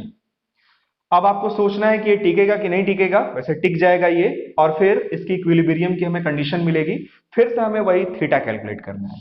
Find theta if this object is in equilibrium. तो सीधे सीधे इसका एफबीडी बनाते हैं। इसके एफबीडी में सबसे पहला फिर देखेंगे कि ये इक्विलिब्रियम में हो पाएगा कि नहीं हो पाएगा। तो सबसे पहला जो फोर्स लगेगा होगा mg वर्टिकली डाउनवर्ड। इस mg का इस डायरेक्शन में जो कंपोनेंट आता है वो होता है mg साइन थीटा। इस डायरेक्शन में जो कंपोनेंट आता है वो होता है mg cos थीटा। इस mg cos थीटा की वजह से ये ऑब्जेक्ट इस इंक्लाइंड प्लेन को दबाता है, प्रेस करता है, तो हमें यहां मिलता है एक नॉर्मल रिएक्शन n। तो इस mg को, ये जो कंपोनेंट हमने किया इसको फिलहाल हटा देते हैं, ये मैंने बस इसलिए दिखाया था कि ये इसको प्रेस करता है mg cos थीटा से, जिसकी वजह से नॉर्मल रिएक्शन प्रोड्यूस होता है। फिलहाल mg को अभी इसका कंपोनेंट न किया जाए। फिर ये पॉजिटिव चार्ज है, इलेक्ट्रिक फील्ड में रखा है, तो पॉजिटिव चार्ज पर इलेक्ट्रिक फील्ड की डायरेक्शन में फोर्स लगता है कितना, Q इंटू ई। टोटल देखिए इस पे यही तीन फोर्सेस लगेंगे। एक फोर्स लगेगा वर्टिकली डाउनवर्ड mg, एक फोर्स लगेगा हॉरिजॉन्टल डायरेक्शन में QE इलेक्ट्रिक फोर्स, और एक फोर्स लगेगा इस इंक्लाइंड सरफेस के परपेंडिकुलर नॉर्मल रिएक्शन। अब तीन फोर्सेस लग रहे हैं, हमें इसका इक्विलिब्रियम समझना है। उसके लिए अगर यहाँ पे एक वर्टिकल लाइन ड्रॉ कर दी जाए और आपसे पूछा जाए कि ये वाला एंगल कितना होगा, तो मैंने कई बार इस चीज को बताया, फिर से बता देते हैं, जो एंगल दो लाइंस के बीच में होता है वही एंगल दोनों लाइंस की म्यूचुअली परपेंडिकुलर लाइंस के भी बीच में होता है। बहुत ही तगड़ा कॉन्सेप्ट है, इसको आप याद रखना, हमेशा आपको एंगल निकालने में काम आएगा। फिर से समझो, ये लाइन है हॉरिजॉन्टल लाइन, ये लाइन है इंक्लाइंड प्लेन वाली लाइन, इन दोनों के बीच में बनने वाला एंगल कितना है, थीटा। इस हॉरिजॉन्टल लाइन का परपेंडिकुलर होगा ये लाइन, और इस इंक्लाइंड प्लेन के परपेंडिकुलर ही नॉर्मल रिएक्शन लगता है। तो अगर इन दोनों लाइंस के बीच का एंगल थीटा है, तो उनके म्यूचुअली परपेंडिकुलर लाइंस के बीच में भी बनने वाला एंगल थीटा ही होगा। अब उस n को रिजॉल्व करते हैं, तो इस n का इस डायरेक्शन में जो कंपोनेंट होगा वो आएगा n cos थीटा, और उसके परपेंडिकुलर डायरेक्शन में जो कंपोनेंट होगा वो कितना होगा, n sin थीटा। अब चाहे तो आप इस n को भूल जाओ, अब उस n से मतलब नहीं, उसका आपने कंपोनेंट कर दिया, उस n का कहानी खत्म। अब इसके इक्विलिब्रियम के बारे में हम सोचें तो जितना फोर्स राइटवर्ड उतना फोर्स लेफ्टवर्ड। राइटवर्ड डायरेक्शन में अगर एक फोर्स लग रहा है तो लेफ्टवर्ड डायरेक्शन में भी फोर्स है, तो इक्विलिब्रियम होगा। तो इक्विलिब्रियम के लिए क्या कंडीशन लिखेंगे, n sin थीटा बैलेंस करेगा किसको, q इंटू ई को, और n cos थीटा बैलेंस करेगा किसको, वेट mg को। ये इक्वेशन नंबर 1, ये इक्वेशन नंबर 2। अब तो आप समझ ही गए होंगे कि क्या करना है। फिर से लटका देंगे इक्वेशन नंबर 1 में 2 को, sine by cos tan theta is equals to Q E divided by mg, और यहां से फिर से हमें मिलेगा theta is equals to tan inverse Q E divided by mg, और ये होगा हमारा आंसर। तो ये भी छोटा सा प्यारा सा क्वेश्चन था, ये भी आई होप आपको क्लियर हो गया होगा। तो फिगर बना लेना और इसको सॉल्व कर लेना। तो अब आगे बढ़ते हैं। हम लोगों ने अभी तक जितने भी क्वेश्चन करे उसमें सिर्फ एक चार्ज था। अब हमें ऐसे क्वेश्चंस देखने हैं जिसमें दो या फिर दो से ज्यादा चार्जेस होंगे। तो अगर दो या दो से ज्यादा चार्जेस हैं तो एक बार फिर से हमें जो सुपरपोजिशन प्रिंसिपल था उसको एक बार फिर से झटके से ही पढ़ना चाहिए। सुपरपोजिशन प्रिंसिपल ऑलरेडी हम लोगों ने कूलम्स लॉ में पढ़ा हुआ है, बट यहां भी उसका यूज होने वाला है। तो एक बार फिर से शॉर्टकट में ही सही आपको फिर से समझाते हैं कि सुपरपोजिशन प्रिंसिपल क्या है, फिर ऐसे क्वेश्चंस को लेंगे जिसमें दो या दो से ज्यादा चार्ज होने वाले हैं। तो अगला आप चाहो तो हेडिंग डाल सकते हो, superposition principle. Superposition principle क्या है, सपोज ये एक चार्ज है Q1, इसकी वजह से इससे कुछ दूरी पर एक पॉइंट है P, उस स्पेस के एक पॉइंट P पे ये अपना इलेक्ट्रिक फील्ड क्रिएट करेगा। पॉजिटिव चार्ज है, P पॉइंट पर इलेक्ट्रिक फील्ड की डायरेक्शन किधर होगी, इस चार्ज से दूर जाती हुई डायरेक्शन में, मान लेते हैं वो है E1 वेक्टर। अब सपोज यहां पे एक दूसरा चार्ज आ जाता है -Q2। तो according to the superposition principle, इस सिद्धांत के अनुसार इसकी वजह से P पॉइंट पर जो भी फील्ड है वो इसके प्रेजेंस पे डिपेंड नहीं करती। मतलब ये वाला चार्ज रहे चाहे ना रहे, ये उस पॉइंट पे अपना इलेक्ट्रिक फील्ड क्रिएट करता रहेगा। बट इसके आ जाने से क्या होगा, अब ये P पॉइंट पे अपना भी इलेक्ट्रिक फील्ड क्रिएट करेगा, तो इसकी वजह से यहां पे भी एक फील्ड क्रिएट होगी, डेवलप होगी, इसको मान लेते हैं E2 वेक्टर। फिर वैसे ही सपोज यहां पे एक तीसरा चार्ज आता है Q3, तो ये दोनों P पॉइंट पे जो अपना अपना इलेक्ट्रिक फील्ड डेवलप कर रहे थे, उनका इसके आने या न आने से कोई लेना देना नहीं है, मतलब इन दोनों की फील्ड पर इसकी प्रेजेंस का कोई भी इफेक्ट नहीं पड़ता, ये रहे चाहे ना रहे, ये वाला अपना और ये वाला अपना इलेक्ट्रिक फील्ड वैसे ही क्रिएट करता रहेगा। बट अब इसके आ जाने से क्या होगा, ये भी पी पॉइंट पे अपना इलेक्ट्रिक फील्ड क्रिएट करेगा। अगर ये पॉजिटिव है तो इसकी वजह से जो इलेक्ट्रिक फील्ड है उसकी डायरेक्शन अवे ऐसे होगी और उसको मान लेते हैं E3 वेक्टर। वैसे ही अगर और भी ढेर सारे चार्जेस हों तो वो सारे चार्जेस भी अपना अपना इलेक्ट्रिक फील्ड पी पॉइंट पर अपने अपने फॉर्मूले के अनुसार जो हम लोगों ने पढ़ा है वो क्रिएट करते रहेंगे। तो इस सिद्धांत के अनुसार, इस प्रिंसिपल के अनुसार, एक चार्ज की वजह से किसी भी पॉइंट पर जो इलेक्ट्रिक फील्ड होती है वो अन्य चार्ज की प्रेजेंस पे डिपेंड नहीं करती है। यह है हमारा सुपरपोजिशन प्रिंसिपल, हम लोगों ने पहले भी पढ़ा है। तो आगे बढ़ते हैं झटके से, यानी पी पॉइंट पर अगर हमें नेट इलेक्ट्रिक फील्ड चाहिए तो हमें इन सभी इलेक्ट्रिक फील्ड्स का वेक्टर सम करना होगा। इसी तरह से अगर n चार्ज हो तो सभी चार्जेस की वजह से जो जो इलेक्ट्रिक फील्ड आएगी सबको कैलकुलेट करके वेक्टर सम करेंगे, तब जाके पी पॉइंट पर नेट इलेक्ट्रिक फील्ड हमें मिलेगी। तो ये था सुपरपोजिशन प्रिंसिपल। अब इस प्रिंसिपल का यूज करते हुए कुछ क्वेश्चंस देखते हैं। सबसे पहला जो क्वेश्चन है, क्वेश्चन नंबर 5, 6 जो भी होगा आप देख लेना। एक सिंपल सा पहले क्वेश्चन करते हैं। एक चार्ज है Q और यहां पे एक दूसरा चार्ज है, इसकी वैल्यू है 16Q। इस चार्ज की वैल्यू कितनी है Q, उस चार्ज की वैल्यू कितनी है 16Q। इन दोनों के बीच की जो सेपरेशन है वो है A। हमसे पूछ रहा है कि इनकी जो ज्वाइनिंग लाइन है उस पे कहां पे नेट इलेक्ट्रिक फील्ड की वैल्यू 0 होगी। क्वेश्चन क्लियर हो रहा है? ऐसा क्वेश्चन हम लोगों ने कूलम्स लॉ में भी किया था, वहां मैंने आपको शॉर्ट तरीका भी बताया था, उसका ट्रिक भी बताया था, और मैंने कहा था कि देखो ये फर्मा क्वेश्चन है। फर्मा होता है ना सांचा, उसमें मटेरियल डालते रहते हैं, वैसे ही सांचे के आकार का जो चीजें हैं वो मैन्युफैक्चर होती रहती हैं। तो ये भी एक फर्मा ही क्वेश्चन है, बस इसको मैं एग्जाम्पल के फॉर्म में करता हूं। आप चाहे तो Q1 और Q2 लेके एक जनरल कंडीशन में इस क्वेश्चन को सॉल्व करके उसका जो रिजल्ट आएगा उसको आप फॉर्मूले के रूप में याद कर सकते हैं। बट हम कितना फॉर्मूला रटेंगे, पागल हो जाएंगे ऐसे। जो मेन कंसेप्ट है उसको समझते हैं। एक चार्ज है Q, एक तगड़ा चार्ज है 16Q। इसकी वजह से, इन दोनों चार्जेस की वजह से इन दोनों की जो ज्वाइनिंग लाइन है उस पर कहां पे नेट इलेक्ट्रिक फील्ड 0 होगी, हमें वो कैलकुलेट करके बतानी है। बहुत ही अच्छा क्वेश्चन है। पहले आप ये बताइए, ये जो पूरी लाइन है इसको हम 3 पार्ट में देखते हैं। एक पार्ट इधर वाला, एक पार्ट इन दोनों चार्जेस के बीच वाला, और एक पार्ट उधर वाला। इधर अगर हम कहीं कोई पॉइंट लें तो क्या नेट इलेक्ट्रिक फील्ड के 0 होने की पॉसिबिलिटी है भी या नहीं, पहले उसको देखते हैं। ये कैसा चार्ज है? पॉजिटिव। पॉजिटिव चार्ज की वजह से इस पॉइंट पर इलेक्ट्रिक फील्ड की डायरेक्शन किधर होगी? अवे। और ये भी एक पॉजिटिव चार्ज है, इसकी वजह से भी इस पॉइंट पर इलेक्ट्रिक फील्ड की डायरेक्शन जो है वो किधर होगी? अवे। तो दोनों की जब डायरेक्शन सेम है तो क्या ये कभी एक दूसरे को कैंसिल आउट कर पाएंगे? कभी नहीं। तो इधर कहीं भी अगर हम किसी भी पॉइंट पर दोनों की वजह से इलेक्ट्रिक फील्ड को कंसीडर करें तो सिंस दोनों की डायरेक्शन सेम है, इसलिए इधर कहीं नेट इलेक्ट्रिक फील्ड के 0 होने की तो पॉसिबिलिटी ही नहीं है। ठीक वैसे ही इधर भी आप एनालाइज कर सकते हो। इसकी वजह से इलेक्ट्रिक फील्ड इधर, इसकी वजह से भी इलेक्ट्रिक फील्ड इधर, दोनों सेम डायरेक्शन में है, ऐड होगा, 0 कभी नहीं होगा। इधर भी कहीं नेट इलेक्ट्रिक फील्ड के 0 होने की पॉसिबिलिटी नहीं है। अब इन दोनों के अगर हम मिड में देखें, एकदम ठीक बीच में, तो इससे distance same same, but since वो वाला चार्ज तगड़ा चार्ज है, 16Q है, इसलिए उसकी वजह से जो फील्ड होगी वो भी स्ट्रॉन्गर होगी। तो इसके फील्ड की अगर बात करें तो ये वाली फील्ड स्ट्रॉन्गर होगी, ये चार्ज छोटा चार्ज है, इसकी फील्ड वीकर होगी। तो इन दोनों का भी जो रिजल्टेंट है वो कभी 0 नहीं आएगा। तो बीच में भी पॉसिबिलिटी नहीं है। फिर वैसे ही अगर हम इस चार्ज के पास में कोई पॉइंट लें, तो एक तो ये तगड़ा चार्ज है, एक तो उसी से आप नजदीक भी पॉइंट कंसीडर कर रहे हो, तो इसकी वजह से इलेक्ट्रिक फील्ड तो और ज्यादा हो जाएगी। और एक तो बेचारा ये छोटा चार्ज था, कमजोर चार्ज था, कुपोषण का शिकार था, ऊपर से आप इससे काफी दूर चले गए, तो इसकी फील्ड तो और वीकर हो जाएगी। तो इस रीजन में भी हमें नेट इलेक्ट्रिक फील्ड 0 नहीं मिलेगा। तो अगर कहीं इलेक्ट्रिक फील्ड 0 हो सकती है, उसकी पॉसिबिलिटी इस वाले चार्ज के नजदीक है। तो मान लेते हैं यहां एक पॉइंट P है और पहले वाले चार्ज से इसकी डिस्टेंस कितनी है? x। वहां पे नेट इलेक्ट्रिक फील्ड की वैल्यू क्या हो जाती है? 0 हो जाती है। तो अगर ये x होगा तो ये जल्दी से बताइए कितना होगा? ये हो जाएगा a माइनस एक्स।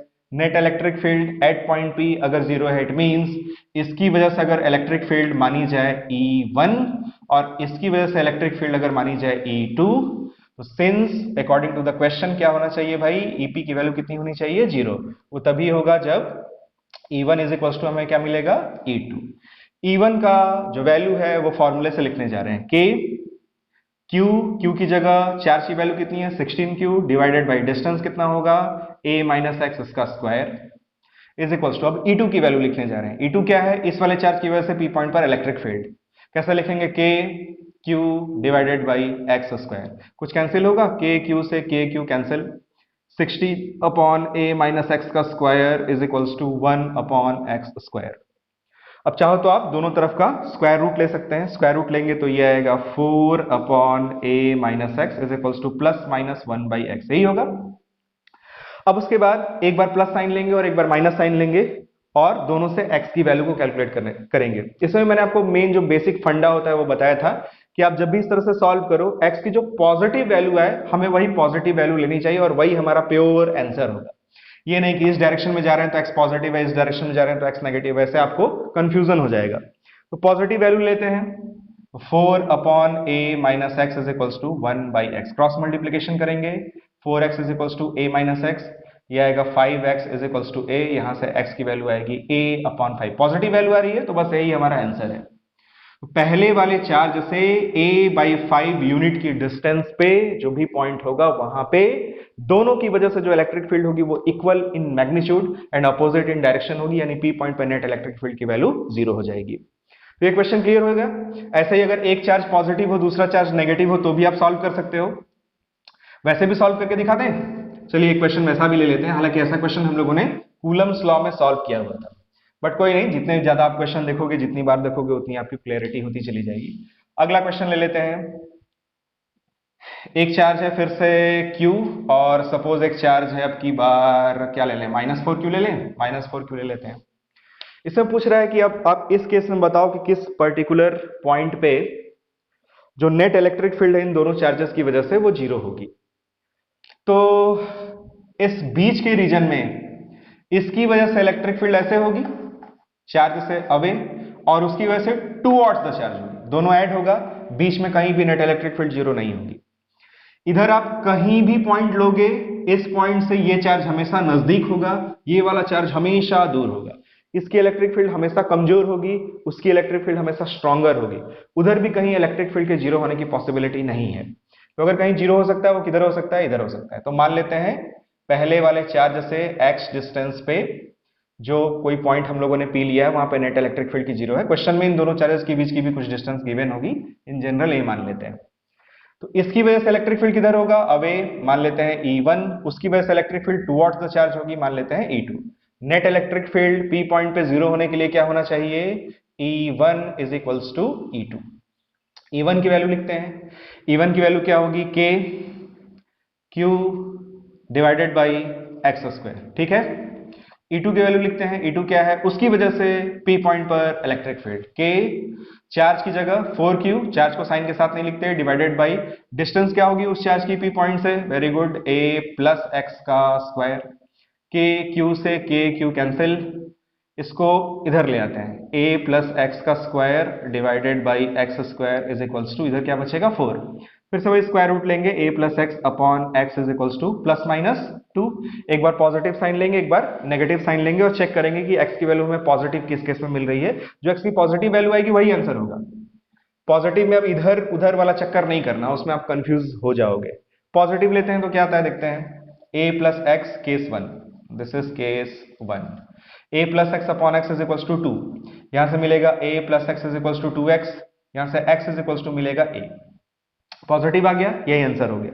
दूसरा भी आपको लेके दिखा देते हैं, केस नंबर 2 में क्या पंगा होगा, a plus X upon X is equals to -2 अगर आप लोगे, a plus X is equals to मिलेगा -2x, यहां से a इज इक्वल्स टू आएगा -3x और x की वैल्यू आएगी -a/3। x की वैल्यू कैसी आ रही है, नेगेटिव, ये रॉन्ग है।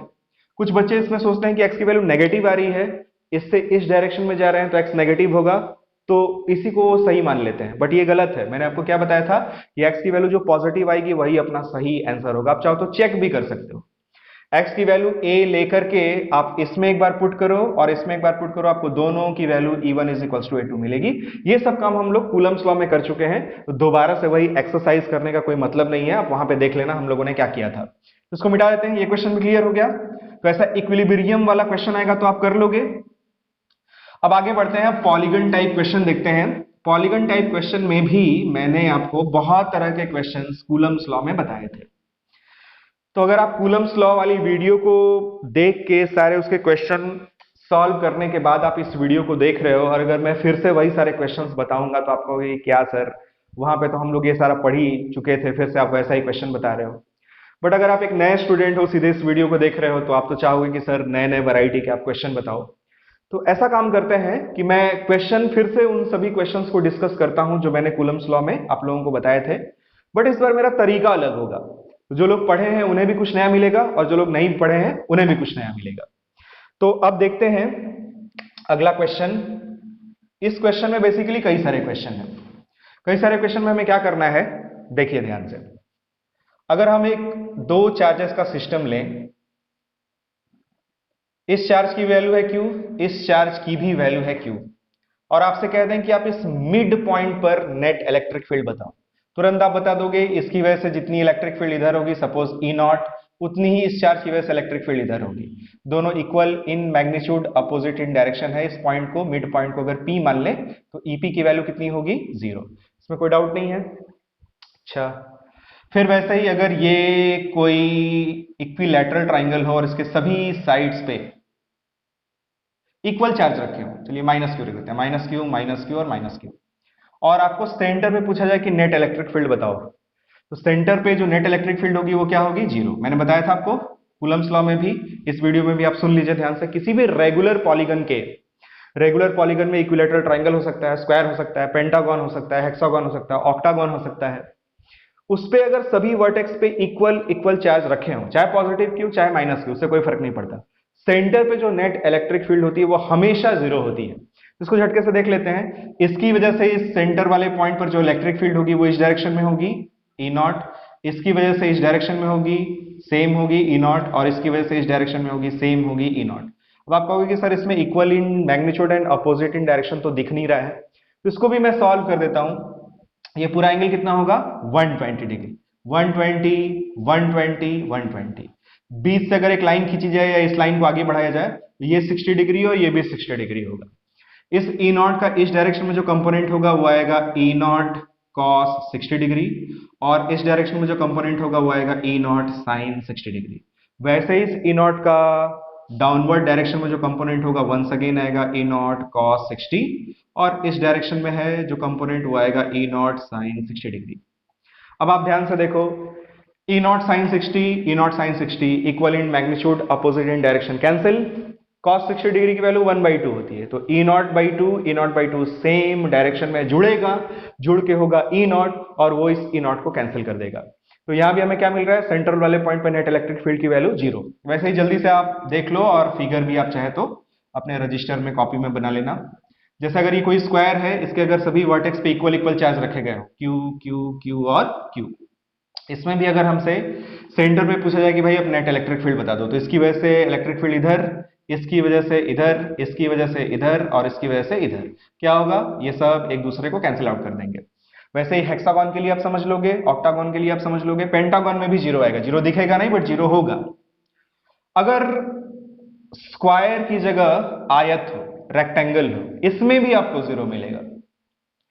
अगर इसके सभी वर्टेक्स पे इक्वल चार्ज रखे गए हों, Q Q Q और Q, और आपसे पूछा जाए कि भाई आप इस सेंटर वाले पॉइंट पर नेट इलेक्ट्रिक फील्ड बता दो, इसकी वजह से इलेक्ट्रिक फील्ड अवे E0, इसकी वजह से भी अवे, अपोजिट डायरेक्शन में, सेम होगा वैल्यू, क्योंकि ये distance same same, charge same same, तो इलेक्ट्रिक फील्ड भी सेम सेम, ये दोनों कैंसिल एक दूसरे को। वैसे ही इसकी वजह से इधर और इसकी वजह से इधर, ये दोनों भी इक्वल इन मैग्नीट्यूड और अपोजिट इन डायरेक्शन होगा, कैंसिल हो जाएगा। तो अगर रेक्टेंगल है तो भी इस केस में नेट इलेक्ट्रिक फील्ड की वैल्यू 0 होगी। अगर कोई इस तरह से वायर है स्क्वायर के फॉर्म में, और इस पर ऐसे चार्ज दिया गया है प्लस प्लस प्लस क्यू, और यूनिफॉर्म चार्ज डिस्ट्रीब्यूशन है, इस केस में भी अगर आपसे पूछा जाए कि आप सेंटर वाले पॉइंट पे नेट इलेक्ट्रिक फील्ड की वैल्यू बताओ, तो अगर इस पॉइंट को P कहा जाए तो net electric field at point P, इस केस में भी क्या होगा, 0 होगा। वैसे ही अगर चार्ज को ऐसे सर्कल में डिस्ट्रीब्यूट कर दिया जाए और यूनिफॉर्म चार्ज डिस्ट्रीब्यूशन हो, मतलब कहीं पे ज्यादा कहीं पे कम ऐसा चार्ज ना हो, यूनिफॉर्मली चार्ज डिस्ट्रीब्यूट किया गया हो रिंग के फॉर्म में, इस केस में भी अगर आपसे सेंटर पे नेट इलेक्ट्रिक फील्ड पूछा जाए तो इस केस में भी सेंटर वाले पॉइंट को अगर P कहें तो net electric field at point P क्या होगा, 0 होगा। इसको भी आप छोटे छोटे ऐसे पार्ट से मिलकर बना हुआ मान सकते हो। इसकी वजह से इलेक्ट्रिक फील्ड इधर, इसकी वजह से इधर, इसकी वजह से इधर, इसकी वजह से इधर, सब कैंसिल होता चला जाएगा। आई होप दिख रहा होगा आपको कि उसमें कैसे 0 होगा। तो ये आप फिगर बना लेना। अब आगे बढ़ते हैं, ये हम लोगों ने कूलम्स लॉ में भी पढ़ा हुआ था, नथिंग न्यू। अब जो क्वेश्चन करेंगे हम लोग, वो भी क्वेश्चन मैंने आपको वैसे क्वेश्चंस कूलम्स लॉ में बताए थे, बट यहां उसको थोड़ा कोशिश करेंगे अलग तरीके से सॉल्व करने की, ताकि आपको ऐसा ना लगे कि पढ़ा हुआ चीज ही दोबारा से पढ़ रहे हैं। और जो नए स्टूडेंट होंगे सीधे इस वीडियो को देख रहे होंगे, उनको तो और भी मजा आएगा। अब हमें क्या करना है, अगले क्वेश्चन में कह रहा है ये एक इक्विलैटरल ट्राइंगल है, इसके सभी वर्टेक्स पे इक्वल चार्ज है Q, Q और Q। अभी आप कहोगे कि सर सेंटर पे तो इलेक्ट्रिक फील्ड 0 होगा। हाँ, सेंटर पे इलेक्ट्रिक फील्ड 0 होगा, बट इसमें सेंटर पे नहीं निकालना। इसकी साइड की लेंथ है A, इस वाले साइड के मिड पॉइंट पे हमें इलेक्ट्रिक फील्ड की वैल्यू को कैलकुलेट करना है। क्वेश्चन क्लियर हो गया? Find electric field at point M। M कौन सा पॉइंट है? इस साइड का मिड पॉइंट है। तो स्टार्ट करते हैं। इसकी वजह से इलेक्ट्रिक फील्ड इधर, वैल्यू कितनी होगी? E नॉट मान लेते हैं। इसकी वजह से इलेक्ट्रिक फील्ड इधर, वैल्यू कितनी होगी? सेम होगी, E नॉट। इसकी वजह से इलेक्ट्रिक फील्ड किधर होगी?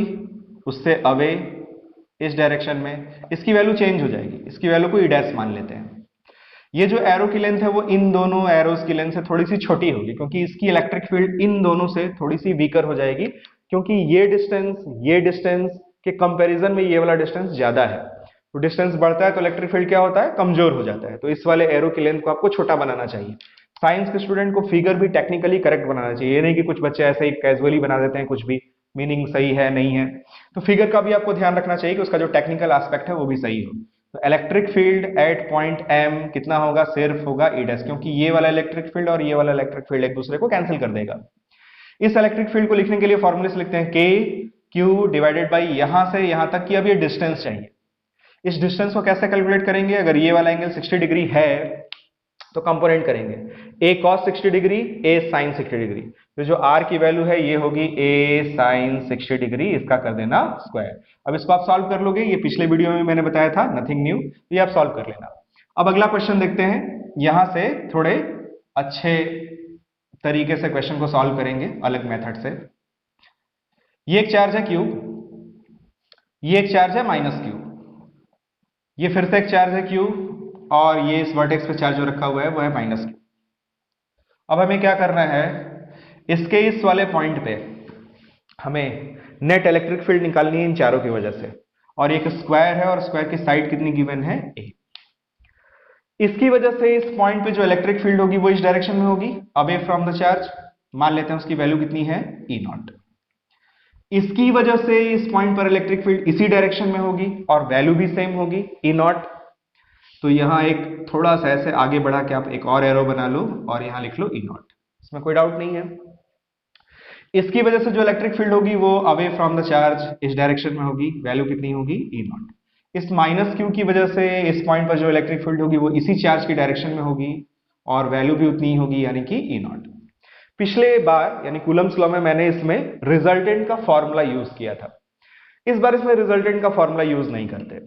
अच्छा, पहले आप ये बताओ, ये E नॉट और E नॉट मिलकर कितना हो जाएगा? 2E नॉट, और ये भी E नॉट और E नॉट मिलकर कितना हो जाएगा? 2E not. तो आप चाहे तो अलग फिगर में या इसी फिगर में सीधे आप ऐसे बना लेना, E नॉट और E नॉट ऐड होकर कितना हो गया? 2E not. आप तो मिटा नहीं पाओगे, आप अलग से फिगर बना लेना। और ये E नॉट जोड़कर कितना हो गया? ये हो गया हमारा 2E नॉट। अब इसमें हमें रिजल्टेंट निकालना है। रिजल्टेंट निकालने के लिए हम दो तरीका अपना सकते हैं इसमें। जो मैंने फॉर्मूला यूज किया था रिजल्टेंट वाला, वो भी लगा सकते हैं। क्या लगाएंगे formula? Net electric field at this particular point P मान लेते हैं is equals to √2E naught का स्क्वायर प्लस 2E नॉट का स्क्वायर। क्यों? क्योंकि दोनों के बीच का एंगल कितना होगा? 90 degree.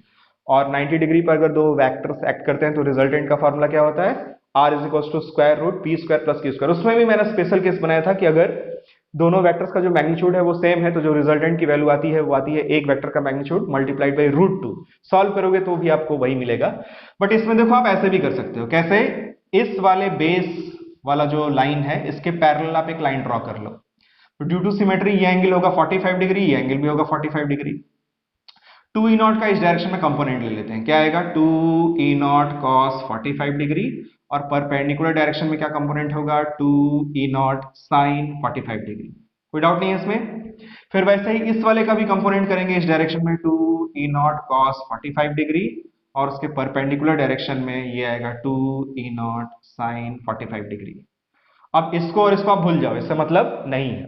2E0 sin 45, 2E0 sin 45 equal in magnitude and opposite in direction है, कैंसिल। और 2E0 cos 45 सेम डायरेक्शन में आ रहा है इसलिए ऐड होगा, तो net electric field at point P क्या जाएगा, 2E0 और 2E0 ऐड होके 4E0 cos 45 degree. 4E0 cos 45 degree value 1/√/2। √2 से अगर हम इसमें ऐसे न्यूमरेटर डिनोमिनेटर में मल्टीप्लाई करते हैं, ये आ जाएगा 2, इससे कटेगा, फाइनली ये आ जाएगा 2E0 √/2। और ये मैं आपको पहले ही बता रहा था कि अगर आप डायरेक्ट फॉर्मूला यूज करेंगे तो भी यही रिजल्ट आएगा। अब आपको इस E0 की वैल्यू लिखनी है। 2√2 को ऐसे बाहर निकाल लेते हैं। इस E0 की वैल्यू कैसे लिखेंगे, के क्यू डिवाइडेड बाई Q0 क्या था, सॉरी E0 क्या था, E0 था किसी भी चार्ज की वजह से P पॉइंट पर इलेक्ट्रिक फील्ड। उसको लिखने के लिए हम क्या करेंगे, के क्यू डिवाइडेड बाई यहां से यहां तक की जो डिस्टेंस होगी उसका स्क्वायर।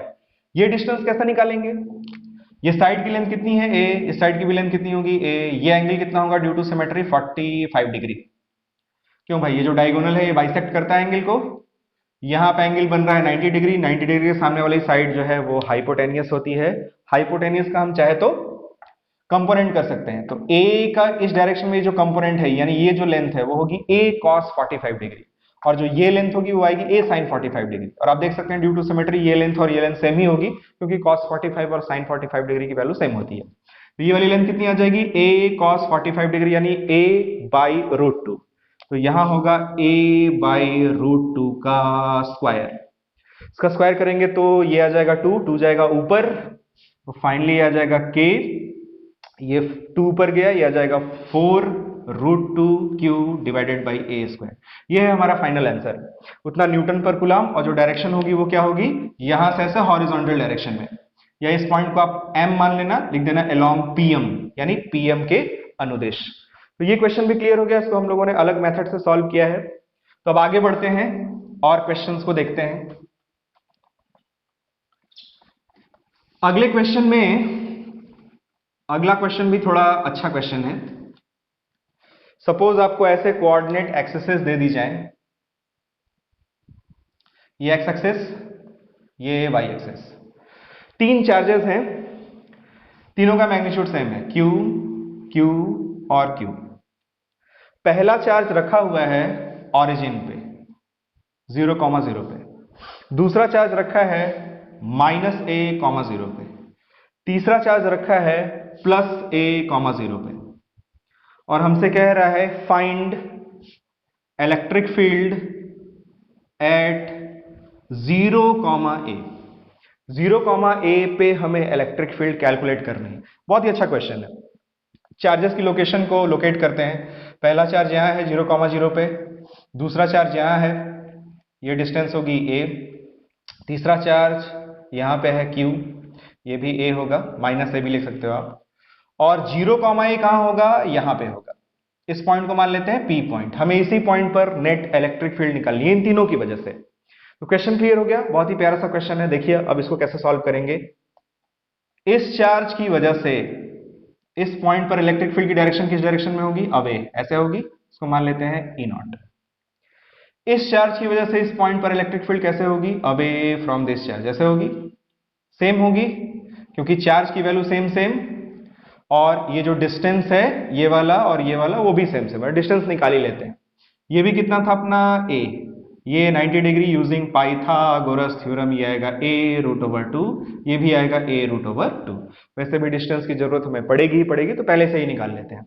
अच्छा, इसकी इलेक्ट्रिक फील्ड भी कितनी है, E0। तो सबसे पहले इन्हीं दोनों को सॉर्ट आउट करते हैं। ये आप एंगल बता सकते हो कितना होगा, ये एंगल आएगा 45 डिग्री। क्यों, क्योंकि ये वाली साइड और ये वाली साइड सेम सेम है, तो ये बनेगा एक आइसोसेलेस ट्राइंगल। तो ये अगर 90 डिग्री है तो ये दोनों एंगल 180 डिग्री -90 यानी 90 का हाफ हाफ डिवीजन होगा, 45 45 और ये 90। तो ये 45 है तो ये भी 45 होगा, ये भी 45 होगा और ये भी 45 डिग्री होगा। तो अगर हम E0 को कंपोनेंट करें लॉन्ग y और परपेंडिकुलर टू y, तो इस डायरेक्शन में जो हमें कंपोनेंट मिलेगा वो क्या होगा, वो होगा E0 cos 45 डिग्री और उसके परपेंडिकुलर डायरेक्शन में कंपोनेंट आएगा ई नॉट साइन 45 डिग्री। वैसे ही इसका जो कंपोनेंट होगा वो भी आएगा ई नॉट cos 45 डिग्री और इस डायरेक्शन में कंपोनेंट आएगा ई नॉट साइन 45 डिग्री। इसमें कोई डाउट नहीं है। अब चाहे तो आप इस ई नॉट को और इस ई नॉट को भूल सकते हैं, उससे कोई मतलब नहीं है। आपने इसको दो पार्ट में कंपोनेंट ले लिया, सो ई नॉट से कोई लेना देना नहीं है। अगर हम इस E naught sine 45 E naught sine 45 को देखें तो दोनों इक्वल इन मैग्नीट्यूड और अपोजिट इन डायरेक्शन एक दूसरे को कैंसिल कर देंगे और ये वाला सेम डायरेक्शन में, इसलिए क्या होगा, जुड़ेगा। तो electric field along positive Y, electric field along positive Y, ये दोनों का ऐड होकर कितना आया 2 ई नॉट cos 45 डिग्री। अभी हमें इसका भी फील्ड कंसीडर करना है, इसका फील्ड तो हम लोगों ने अभी लिया ही नहीं। तो अगर इन दोनों को पहले सॉर्ट आउट कर लेते हैं, देखते हैं कितना आता है। 2 ई नॉट cos 45 डिग्री की वैल्यू 1/√2, ये आ जाएगा √2 ई नॉट। डायरेक्शन क्या होगी, अलोंग पॉजिटिव वाई। अब अगर ये पॉजिटिव चार्ज है तो इसकी वजह से भी इस पॉइंट पर जो इलेक्ट्रिक फील्ड है उससे अवे इस डायरेक्शन में होगी। इस इलेक्ट्रिक फील्ड को मान लेते हैं ई डैश। दिख रहा है आपको, छोटे छोटे कई सारे हो गए हैं, आप स्पेस बना बना के लिख लेना। इसकी वजह से जो इलेक्ट्रिक फील्ड है उसको मान लेते हैं ई डैश। तो अब सिंस सारे इलेक्ट्रिक फील्ड सेम डायरेक्शन में आ रहे हैं, इसलिए हमें क्या करना होगा, सभी को ऐड करना होगा।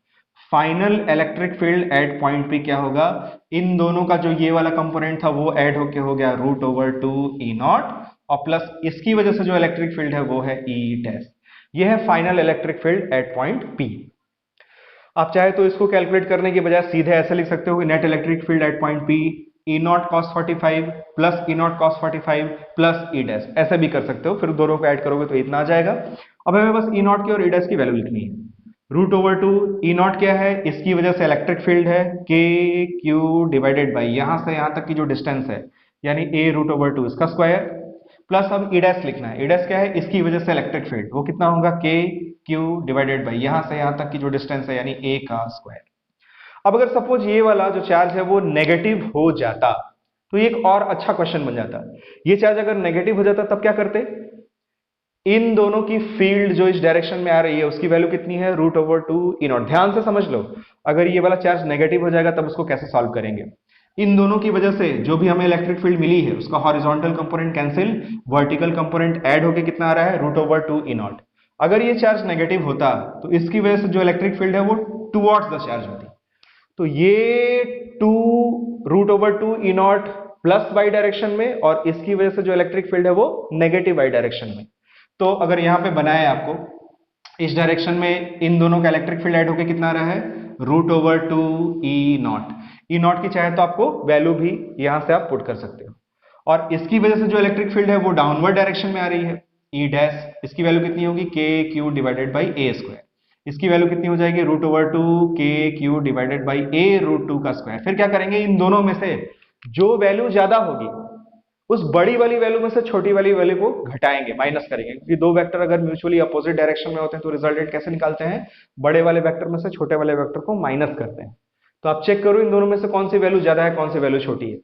इसको सॉल्व करेंगे तो कितना आएगा, √2 डिवाइडेड बाई 2 और के Q divided by A square.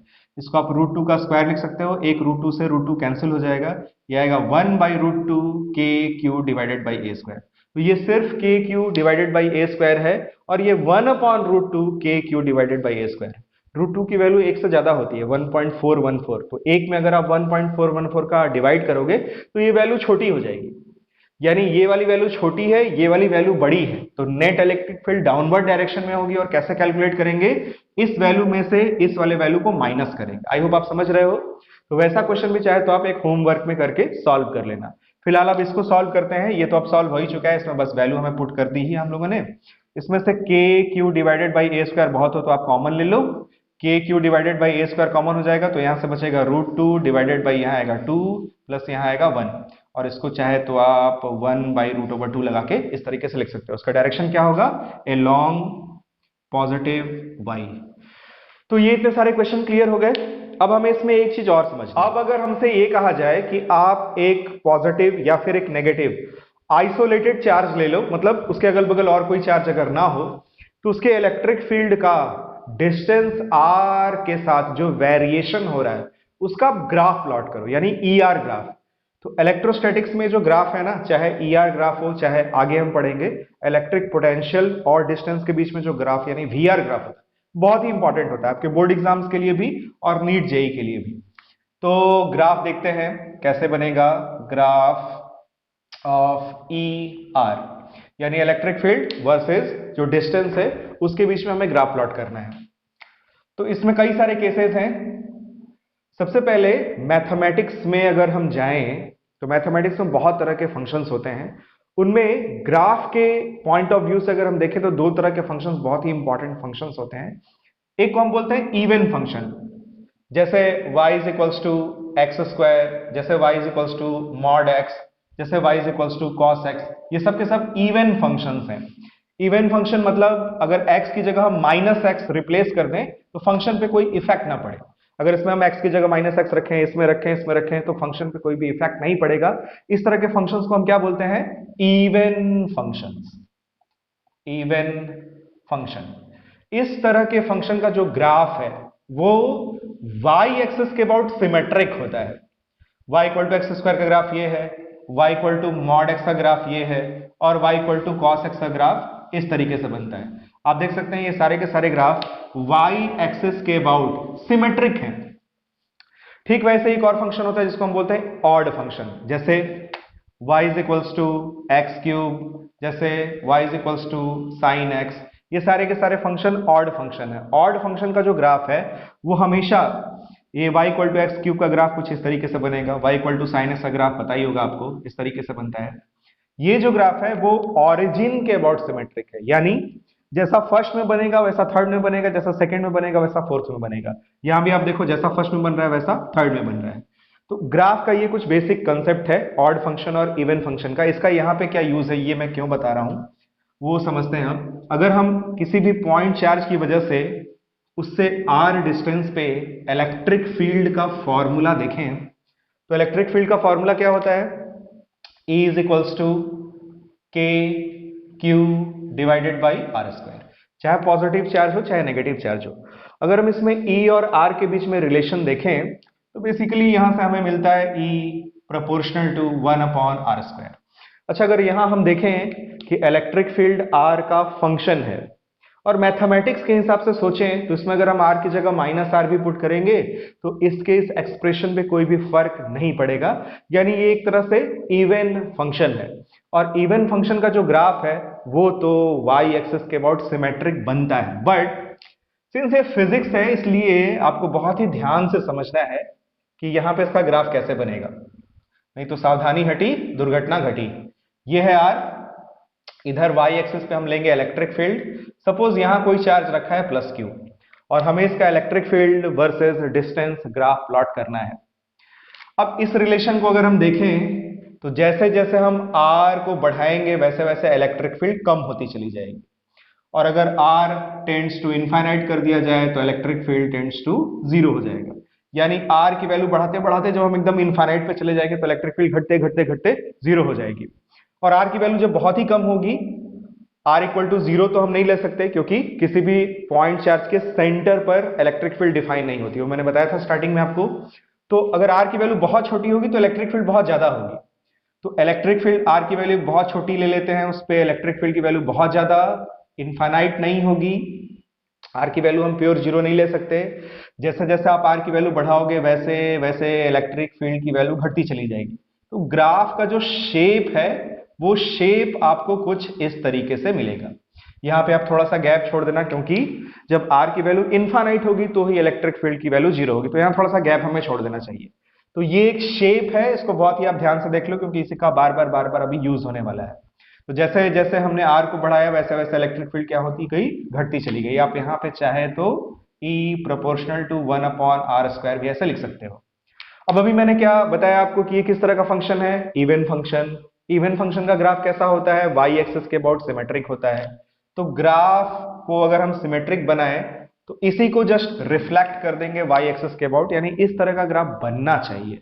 But ये ग्राफ हमारा सही है नहीं क्योंकि ये फिजिक्स है, फिजिक्स में ये इलेक्ट्रिक फील्ड वेक्टर क्वांटिटी होती है, हमें इसका डायरेक्शन भी कंसिडर करना होगा। पहले आप ये बताओ, अगर कोई आदमी इधर दौड़ रहा हो और हम बोलें कि इसकी जो वेलोसिटी है वो 2 मीटर पर सेकेंड है। अब अगर ये इधर दौड़ेगा तो क्या हम उसको भी 2 मीटर पर सेकेंड ही बोलेंगे? तो फिर इस बात में फर्क कैसे होगा कि ये इधर जा रहा है कि इधर जा रहा है? तो फिजिक्स में जब भी किसी वेक्टर क्वांटिटी की डायरेक्शन रिवर्स होती है, हम उसमें माइनस लगा देते हैं, तो हम समझ जाएंगे कि 2 मीटर पर सेकंड इसका मतलब वो ये इधर जा रहा है, और -2 मीटर पर सेकंड मतलब उसकी वेलोसिटी की डायरेक्शन क्या हो गई? अपोजिट हो गई। तो अब बहुत ही ध्यान से आप देखो कि इसका जो ग्राफ है उसका सही शेप कैसा होगा। आपको ये तो पता ही होगा कि अगर ये है हमारी x एक्सिस, ये है y एक्सिस, तो इधर x पॉजिटिव होता है, इधर x नेगेटिव होता है, इधर y पॉजिटिव होता है और इधर y नेगेटिव होता है। फर्स्ट क्वाड्रेंट में दोनों पॉजिटिव पॉजिटिव, इसमें x नेगेटिव y पॉजिटिव, इसमें x भी नेगेटिव y भी नेगेटिव, और इसमें x पॉजिटिव y नेगेटिव, ये तो आप जानते ही हो। अगर हम इस पॉजिटिव चार्ज से इस डायरेक्शन में देखें तो r की वैल्यू हम कैसे ले रहे हैं? पॉजिटिव। तो इलेक्ट्रिक फील्ड की जो डायरेक्शन होगी पॉजिटिव चार्ज से इलेक्ट्रिक फील्ड की डायरेक्शन कैसे होती है? अवे, उससे दूर जाती हुई दिशा में। इस डायरेक्शन को अगर हम पॉजिटिव माने तो r भी पॉजिटिव, इलेक्ट्रिक फील्ड भी पॉजिटिव, पॉजिटिव पॉजिटिव ग्राफ किधर बना? फर्स्ट क्वाड्रेंट में। लेकिन अगर हम इधर जाएं तो r की वैल्यू नेगेटिव होगी और इलेक्ट्रिक फील्ड की डायरेक्शन इससे जस्ट रिवर्स हो जाएगी। पॉजिटिव चार्ज से इलेक्ट्रिक फील्ड की डायरेक्शन उससे अवे, दूर जाती हुई दिशा में होती है। तो इधर कहीं अगर हम कोई पॉइंट लेंगे तो इस पॉजिटिव चार्ज की वजह से जो इलेक्ट्रिक फील्ड की डायरेक्शन होगी वो इस डायरेक्शन से अपोजिट हो जाएगी। तो अगर हमने इसको पॉजिटिव कहा है तो इसको हमें नेगेटिव कहना पड़ेगा। यानी इस पार्ट के लिए क्या हो रहा है? r की वैल्यू नेगेटिव और इलेक्ट्रिक फील्ड की वैल्यू भी नेगेटिव हो जा रही है। तो नेगेटिव नेगेटिव यानी जो ग्राफ है वो थर्ड क्वाड्रेंट में बनना चाहिए। तो मैथमेटिक्स के हिसाब से देखें तो ग्राफ ऐसा बनना चाहिए था, बट फिजिक्स के हिसाब से जब हम इसमें इलेक्ट्रिक फील्ड की डायरेक्शन को भी कंसीडर करेंगे तो ग्राफ देखिए इस तरीके से बनेगा। जब आप इधर जाओगे तो इलेक्ट्रिक फील्ड पॉजिटिव, और जब आप इधर जाओगे तो इलेक्ट्रिक फील्ड नेगेटिव। वैल्यू तो सेम होगी। इससे अगर हम किसी पर्टिकुलर डिस्टेंस पे जाएं और सपोज इलेक्ट्रिक फील्ड 10 न्यूटन पर कूलम है, तो उतनी ही दूरी पर अब अगर आप इधर जाओगे तो इलेक्ट्रिक फील्ड उतनी ही होगी, डायरेक्शन रिवर्स हो जाएगी। तो ग्राफ का शेप एग्जैक्टली ऐसा ही होगा, बस जो यहाँ फर्स्ट क्वाड्रेंट में बन रहा है वो यहाँ पे थर्ड क्वाड्रेंट में बनेगा। ये क्लियर हो गया आपको बहुत ही अच्छे से। अब सपोज करिए कि यहाँ पे एक नेगेटिव चार्ज रखा हो, तो अगर नेगेटिव चार्ज रखा होगा तब कैसा ग्राफ बनेगा? E is equals to K Q divided by R square. अगर यहां पे कोई नेगेटिव आइसोलेटेड चार्ज ले लिया जाए, मतलब उसके अगल बगल अब कोई और दूसरा चार्ज नहीं रखा है, तो यहां पर अगर हम देखें तो R पॉजिटिव ले रहे हैं हम, और इलेक्ट्रिक फील्ड किधर होगा? Towards that charge. यानी इलेक्ट्रिक फील्ड की डायरेक्शन इस डायरेक्शन में। इस डायरेक्शन का मतलब कैसा हुआ? नेगेटिव। यानी R की वैल्यू पॉजिटिव होगी और इलेक्ट्रिक फील्ड नेगेटिव होगी। तो पॉजिटिव नेगेटिव यानी जो ग्राफ है वो फोर्थ क्वाड्रेंट में बनेगा, और ग्राफ का शेप तो हम लोगों ने पहले ही देख लिया था कि वो इस तरीके का बनता है। फिर अगर हम इस साइड जाएं तो R की वैल्यू हम कैसे ले रहे हैं? नेगेटिव। इधर किसी भी पॉइंट पर अगर आप इलेक्ट्रिक फील्ड की डायरेक्शन को देखो तो माइनस चार्ज की वजह से किसी भी पॉइंट पे जो इलेक्ट्रिक फील्ड की डायरेक्शन होती है वो उस चार्ज की तरफ होती है। तो इस वाले के रिवर्स डायरेक्शन में मिल रही है। अगर उसको हम लोगों ने नेगेटिव कहा है तो ये क्या हुआ? पॉजिटिव। यानी इधर R नेगेटिव है, इलेक्ट्रिक फील्ड पॉजिटिव आ रहा है। तो अगर R नेगेटिव हो और इलेक्ट्रिक फील्ड y एक्सिस पे हम ले रहे हैं वो पॉजिटिव है, तो नेगेटिव पॉजिटिव यानी जो ग्राफ बनेगा वो सेकंड क्वाड्रेंट में बनेगा, और ग्राफ का शेप तो ऐसा ही होगा। तो देखिए अगर ER ग्राफ हम किसी माइनस चार्ज जो कि ऑरिजिन पे रखा और आइसोलेटेड चार्ज हो उसके लिए अगर ER ग्राफ बनाया जाए तो वो इस तरीके का आएगा। तो ये दो ग्राफ क्लियर हो गए आपको। अब इसमें अगर आइसोलेटेड चार्ज नहीं है, यानी कॉम्बिनेशन ऑफ चार्जेस है, दो चार्ज है, एक पॉजिटिव है दूसरा भी पॉजिटिव है, एक नेगेटिव है दूसरा भी नेगेटिव है, एक पॉजिटिव है दूसरा नेगेटिव है, ऐसा केस होगा तो क्या होगा उसको भी देख लेते हैं। तो अगला केस कंसीडर करते हैं। इसमें क्या है? इसमें हमारे पास में दो चार्जेस हैं, एक लेंगे पॉजिटिव और दूसरा भी कैसा लेंगे? दूसरा भी पॉजिटिव ही लेंगे। तो ये हो गई हमारी एक्स एक्सिस, इस पे क्या है? डिस्टेंस। यहां पे ले लेते हैं वाई एक्सिस, और इस वाई एक्सिस पे हम क्या ड्रॉ कर रहे हैं? इलेक्ट्रिक फील्ड को। यहां पे सपोज एक चार्ज है क्यू और पॉजिटिव है, और यहां से कुछ दूरी पे यहां पे एक और चार्ज है, वो भी कैसा है? पॉजिटिव है, और उसकी वैल्यू इसके इक्वल है, यानी ये भी प्लस क्यू वो भी प्लस क्यू। अब हमें इसकी वजह से इलेक्ट्रिक फील्ड का वेरिएशन देखना है और उसका ग्राफ प्लॉट करना है। इसमें आप बहुत ही ध्यान से देखना। सबसे पहले इस रीजन की बात करते हैं, इस वाले रीजन की। इस रीजन में अगर हम इलेक्ट्रिक फील्ड देखें यानी अगर हम यहाँ पे यहाँ पे यहाँ पे यहाँ पे इधर पॉइंट्स कंसिडर करें और इन दोनों की वजह से इलेक्ट्रिक फील्ड को देखें, तो इसकी इलेक्ट्रिक फील्ड और इसकी इलेक्ट्रिक फील्ड ऐड होगी, और जैसे जैसे आप दूर जाओगे वैसे वैसे इलेक्ट्रिक फील्ड लगातार घटती चली जाएगी। तो ग्राफ का जो शेप है वो इस वाले रीजन में ऐसे बनेगा, और यहाँ पे थोड़ा सा आप गैप छोड़ देना, ऐसा सीधा कर देना ताकि वो लगे कि R इज इक्वल टू जब इनफाइनाइट होगा तो इलेक्ट्रिक फील्ड घटते घटते क्या हो जाएगी, जीरो हो जाएगी। वैसे ही इस वाले पार्ट में अगर बात करें तो इधर कहीं भी अगर आप कंसिडर करोगे तो इसकी इलेक्ट्रिक फील्ड और उसकी इलेक्ट्रिक फील्ड सेम डायरेक्शन में होगी, ऐड होगी, बट इधर इलेक्ट्रिक फील्ड अगर पॉजिटिव है और हमने उसको ऊपर बनाया है तो इधर इलेक्ट्रिक फील्ड अपोजिट डायरेक्शन में यानी नेगेटिव डायरेक्शन में आ रही है तो उसको हम नीचे बनाएंगे। तो इधर जो ग्राफ का शेप है वो कुछ इस तरीके से आएगा। तो ये दो पार्ट्स आपको क्लियर हो गए। अब इस वाले पार्ट में, बीच वाले पार्ट में इलेक्ट्रिक फील्ड कैसे होगी उसको ड्रॉ करते हैं। पहले आप ये बताओ कि अगर एकदम मिड पॉइंट पर इलेक्ट्रिक फील्ड पूछी जाए तो क्या होगा। जितना इलेक्ट्रिक फील्ड इसका इस डायरेक्शन में होगा उतना ही इलेक्ट्रिक फील्ड इसका इस डायरेक्शन में होगा, तो मिड पॉइंट पर नेट इलेक्ट्रिक फील्ड की वैल्यू क्या हो जाएगी, जीरो। तो अगर मिड पॉइंट पर नेट इलेक्ट्रिक फील्ड की वैल्यू जीरो है और हमें ग्राफ प्लॉट करना है, सबसे पहले इस वाले पार्ट में ग्राफ देखते हैं, फिर इस वाले पार्ट में देखते हैं। यहाँ पे तो जीरो होने ही वाला है। इस तरफ अगर देखा जाए, यानी यहाँ पे यहाँ पे यहाँ पे अगर हम कहीं भी इलेक्ट्रिक फील्ड लें तो इसकी वजह से इलेक्ट्रिक फील्ड ज्यादा होगी, इसकी वजह से इलेक्ट्रिक फील्ड कम होगी, और जैसे जैसे दूर जाएंगे वैसे वैसे इलेक्ट्रिक फील्ड की वैल्यू क्या होगी, घटेगी। तो यहां भी जो शेप है वो इसी तरीके का आता है। और अगर यहां पे हम देखें तो क्या होगा, अच्छा इस डायरेक्शन में अगर हम इलेक्ट्रिक फील्ड पॉजिटिव होगी कि नेगेटिव होगी उसको देखें, इसकी वजह से इलेक्ट्रिक फील्ड इस डायरेक्शन में ज्यादा होगी क्योंकि पॉइंट इस चार्ज के नजदीक है। इसकी वजह से इलेक्ट्रिक फील्ड इस डायरेक्शन में होगी, सिंस आप इससे दूर हो इलेक्ट्रिक फील्ड थोड़ी वीकर होगी। नेट इलेक्ट्रिक फील्ड हमें इसी डायरेक्शन में मिलेगी यानी पॉजिटिव होगी। पॉजिटिव होगी इसलिए किधर बन गया, ये ऊपर बन गया। अगर यहां कहीं हम कोई पॉइंट कंसीडर करें तो सिंस इधर वाला पॉइंट इस चार्ज के नजदीक होगा, इस चार्ज से दूर होगा, इसलिए इस वाले की इलेक्ट्रिक फील्ड ज्यादा तगड़ी होगी, इस वाले का इलेक्ट्रिक फील्ड कमजोर होगा। तो इस वाले पॉइंट पे या इधर के किसी भी पॉइंट पर इसी की इफेक्टिव इलेक्ट्रिक फील्ड हमें मिलेगी, यानी उसकी डायरेक्शन किधर होगी, इस डायरेक्शन में, यानी नेगेटिव। तो नेगेटिव होगी तो ग्राफ कैसे बनेगा, नीचे। तो बस ऐसे आप इधर नीचे बनाओ, इधर ऐसे ऊपर बनाओ, और यहाँ पे इसी पॉइंट पे ऐसे इसको ज्वाइन कर दो, यानी इस पॉइंट पे इलेक्ट्रिक फील्ड क्या हो गई, जीरो। इसके इस पार्ट में जो इलेक्ट्रिक फील्ड की वैल्यू है वो कैसी मिल रही है, पॉजिटिव। इस पार्ट में इलेक्ट्रिक फील्ड की वैल्यू कैसे मिल रही है, नेगेटिव। तो ये ग्राफ का शेप है। क्लियर हो गया आपको बहुत ही अच्छे से, वेरी गुड। अब अगर सोचो इसमें और क्या पॉसिबिलिटी हो सकती है, और कैसे कैसे चार्जेस के कॉम्बिनेशन हो सकते हैं। तो एक प्लस ले लिया, एक माइनस ले लिया, और दो प्लस प्लस भी ले लिए।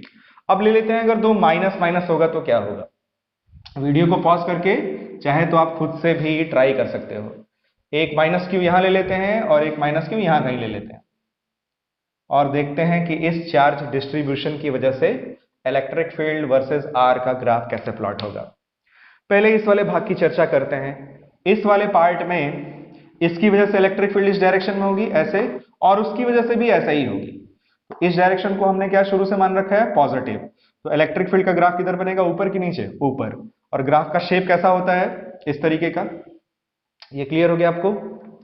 इस वाले पार्ट की अगर बात करें तो इस वाले पार्ट में यहां पे कहीं भी कोई भी पॉइंट अगर हम कंसीडर करें तो इसकी वजह से इलेक्ट्रिक फील्ड इधर, और इसकी वजह से भी इलेक्ट्रिक फील्ड इधर।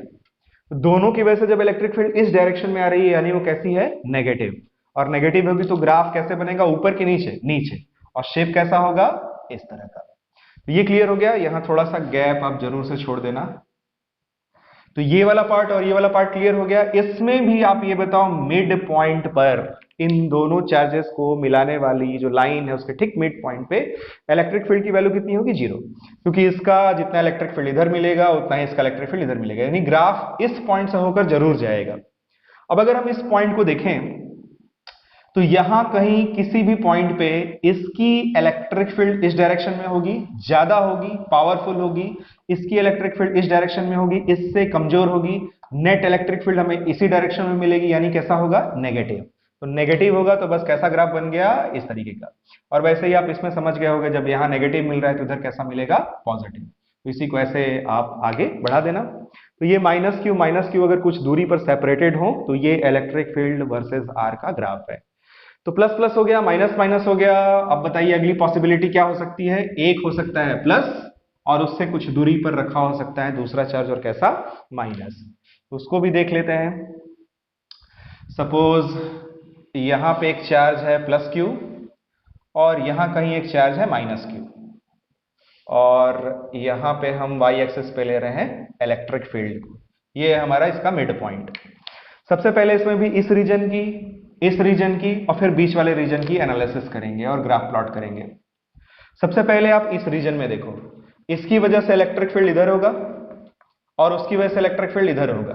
बट सिंस आप यहां पे कहीं भी कोई भी पॉइंट लोगे, वो पॉइंट इस चार्ज से हमेशा नजदीक होगा, उस वाले चार्ज से हमेशा दूर होगा, तो इसकी फील्ड हमेशा स्ट्रॉन्गर होगी, उसकी फील्ड हमेशा वीकर होगी।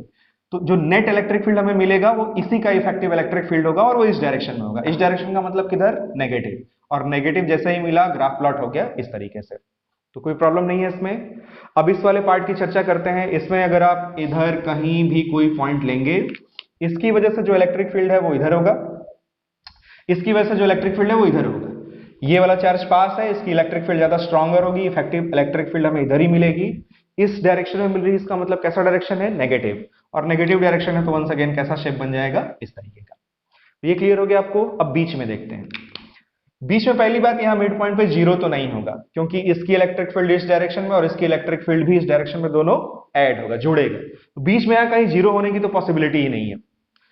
अब इसमें देखते हैं कि इस रीजन में अगर हम इलेक्ट्रिक फील्ड को कंसीडर करें तो इसकी वजह से इलेक्ट्रिक फील्ड इस डायरेक्शन में, इसकी वजह से भी इलेक्ट्रिक फील्ड इस डायरेक्शन में, दोनों एक ही डायरेक्शन में आ रहा है। इस डायरेक्शन को हमने क्या बोला है? पॉजिटिव। यानी इलेक्ट्रिक फील्ड जब भी होगा उसका शेप इस तरीके का होगा। और यहां पे मिड पॉइंट पर जो भी वैल्यू होगी, कितनी वैल्यू होगी वो भी आप चाहो तो कैलकुलेट कर सकते हो, जितनी भी डिस्टेंस होगी उसके हिसाब से।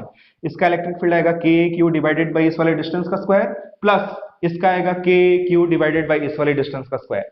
दोनों को ऐड कर देंगे, दोनों वैल्यू सेम है। ऐड करने के बाद जितनी भी वैल्यू आएगी, ग्राफ उस पॉइंट से होकर पास होगा। तो यहाँ पे जो भी पर्टिकुलर वैल्यू आएगी उस पॉइंट से ऐसे पास करवाएंगे इस ग्राफ को। उसके बाद अगर हम इस रीजन में देखें तो इसकी वजह से इलेक्ट्रिक फील्ड की डायरेक्शन इधर, इसकी वजह से भी इधर, दोनों ऐड होगा, इसी डायरेक्शन में आएगा, पॉजिटिव होगा। तो पॉजिटिव होगा तो ग्राफ का शेप इस तरीके का आएगा। तो ऐसे यू जैसा बनेगा और इस डायरेक्शन में इधर और इस वाले रीजन में ऐसा होगा। तो ये एक प्लस क्यू और माइनस क्यू के कॉम्बिनेशन का ग्राफ है। ये भी क्लियर हो गया। स्क्रीनशॉट ले लो या फिर अपने कॉपी पे ड्रॉ कर लेना। आगे बढ़े, एक केस और देख लेते हैं इसका, लास्ट केस। इसमें अगर सपोज दोनों चार्जेस हैं बट पॉजिटिव पॉजिटिव है, मैग्नीट्यूड डिफरेंट है, तो क्या होगा? सपोज ये R है, ये E है, यहां पे एक चार्ज रखा है प्लस Q और यहां पे एक चार्ज रखा है, कितना ले लें? प्लस 9Q ले लें, 9Q ले लेते हैं। अब आप ये बताओ, इस केस में अगर हम देखें कि इसका इलेक्ट्रिक फील्ड वर्सेस जो R है वो ग्राफ कैसे प्लॉट होगा, तो सबसे पहली बात, इसमें क्या मिड पॉइंट पर इलेक्ट्रिक फील्ड जीरो होगा? नहीं। हम लोगों ने ऐसा क्वेश्चन भी शुरू में किया था, जो पॉइंट हमें मिलता है जिस पे नेट इलेक्ट्रिक फील्ड जीरो होती है वो छोटे वाले चार्ज के पास होता है। तो अब वैल्यू कैलकुलेट करनी होगी। यहां कहीं मान लेते हैं कि नेट इलेक्ट्रिक फील्ड क्या है? जीरो है। इस डायरेक्शन में देखें तो इसकी वजह से इधर, उसकी वजह से भी इधर, नेट इलेक्ट्रिक फील्ड इस डायरेक्शन में नेगेटिव हो रहा है, ऐसा ग्राफ बनेगा। इस रीजन में देखें तो इसकी वजह से इधर, इसकी वजह से भी इधर, पॉजिटिव डायरेक्शन में आ रहा है, पॉजिटिव डायरेक्शन में आ रहा है, तो इलेक्ट्रिक फील्ड का ग्राफ इस तरह से बनेगा। यहां इस रीजन में देखें तो इसकी इलेक्ट्रिक फील्ड पावरफुल होगी, उसकी वीकर होगी, तो नेट इलेक्ट्रिक फील्ड की डायरेक्शन इधर ही मिलेगी, तो इधर ही मिलेगी, तो पॉजिटिव होगा, यानी ग्राफ ऊपर बनेगा। इस पॉइंट से होकर जो ग्राफ है वो जरूर पास होगा। उसके बाद इस रीजन में अगर हम कहीं भी देखें तो इसकी इलेक्ट्रिक फील्ड स्ट्रॉन्गर होगी, इसकी वीकर होगी, तो नेट इलेक्ट्रिक फील्ड हमें इस डायरेक्शन में मिलेगा, यानी नेगेटिव। तो नेगेटिव वाले रीजन के लिए ग्राफ कैसे प्लॉट होता है? इस तरीके से प्लॉट होता है। तो ये चीज क्लियर हो गया आपको। अगर इसकी वैल्यू हम बढ़ाएं, सपोज प्लस 16Q कर दें, प्लस 64Q कर दें, तो ये वाला जो पॉइंट है वो और इधर शिफ्ट होता चला जाएगा, जो ग्राफ का शेप है वो और इस तरीके से आता चला जाएगा। और अगर उसकी वैल्यू को कम करें, जैसे इसकी वैल्यू को प्लस 4Q कर दें, तो ये वाला जो पॉइंट है वो और इधर शिफ्ट होता चला जाएगा, तो ग्राफ कुछ इस तरीके से शिफ्ट होगा। और अगर वो वाला और ये वाला जो चार्ज है उसकी वैल्यू सेम हो जाए तो ये वाला पॉइंट एकदम मिड पॉइंट पे आ जाएगा। और ऐसा तो केस हम लोगों ने डिस्कस किया ही था।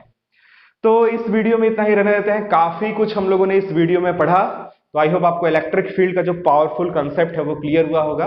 तो अब मिलेंगे अगली वीडियो में और उसमें देखेंगे electric field due to a dipole, और एक नया कंसेप्ट इंट्रोड्यूस होगा इलेक्ट्रिक डाइपोल का, वो भी बहुत इंपॉर्टेंट है। तब तक पढ़ते रहिए।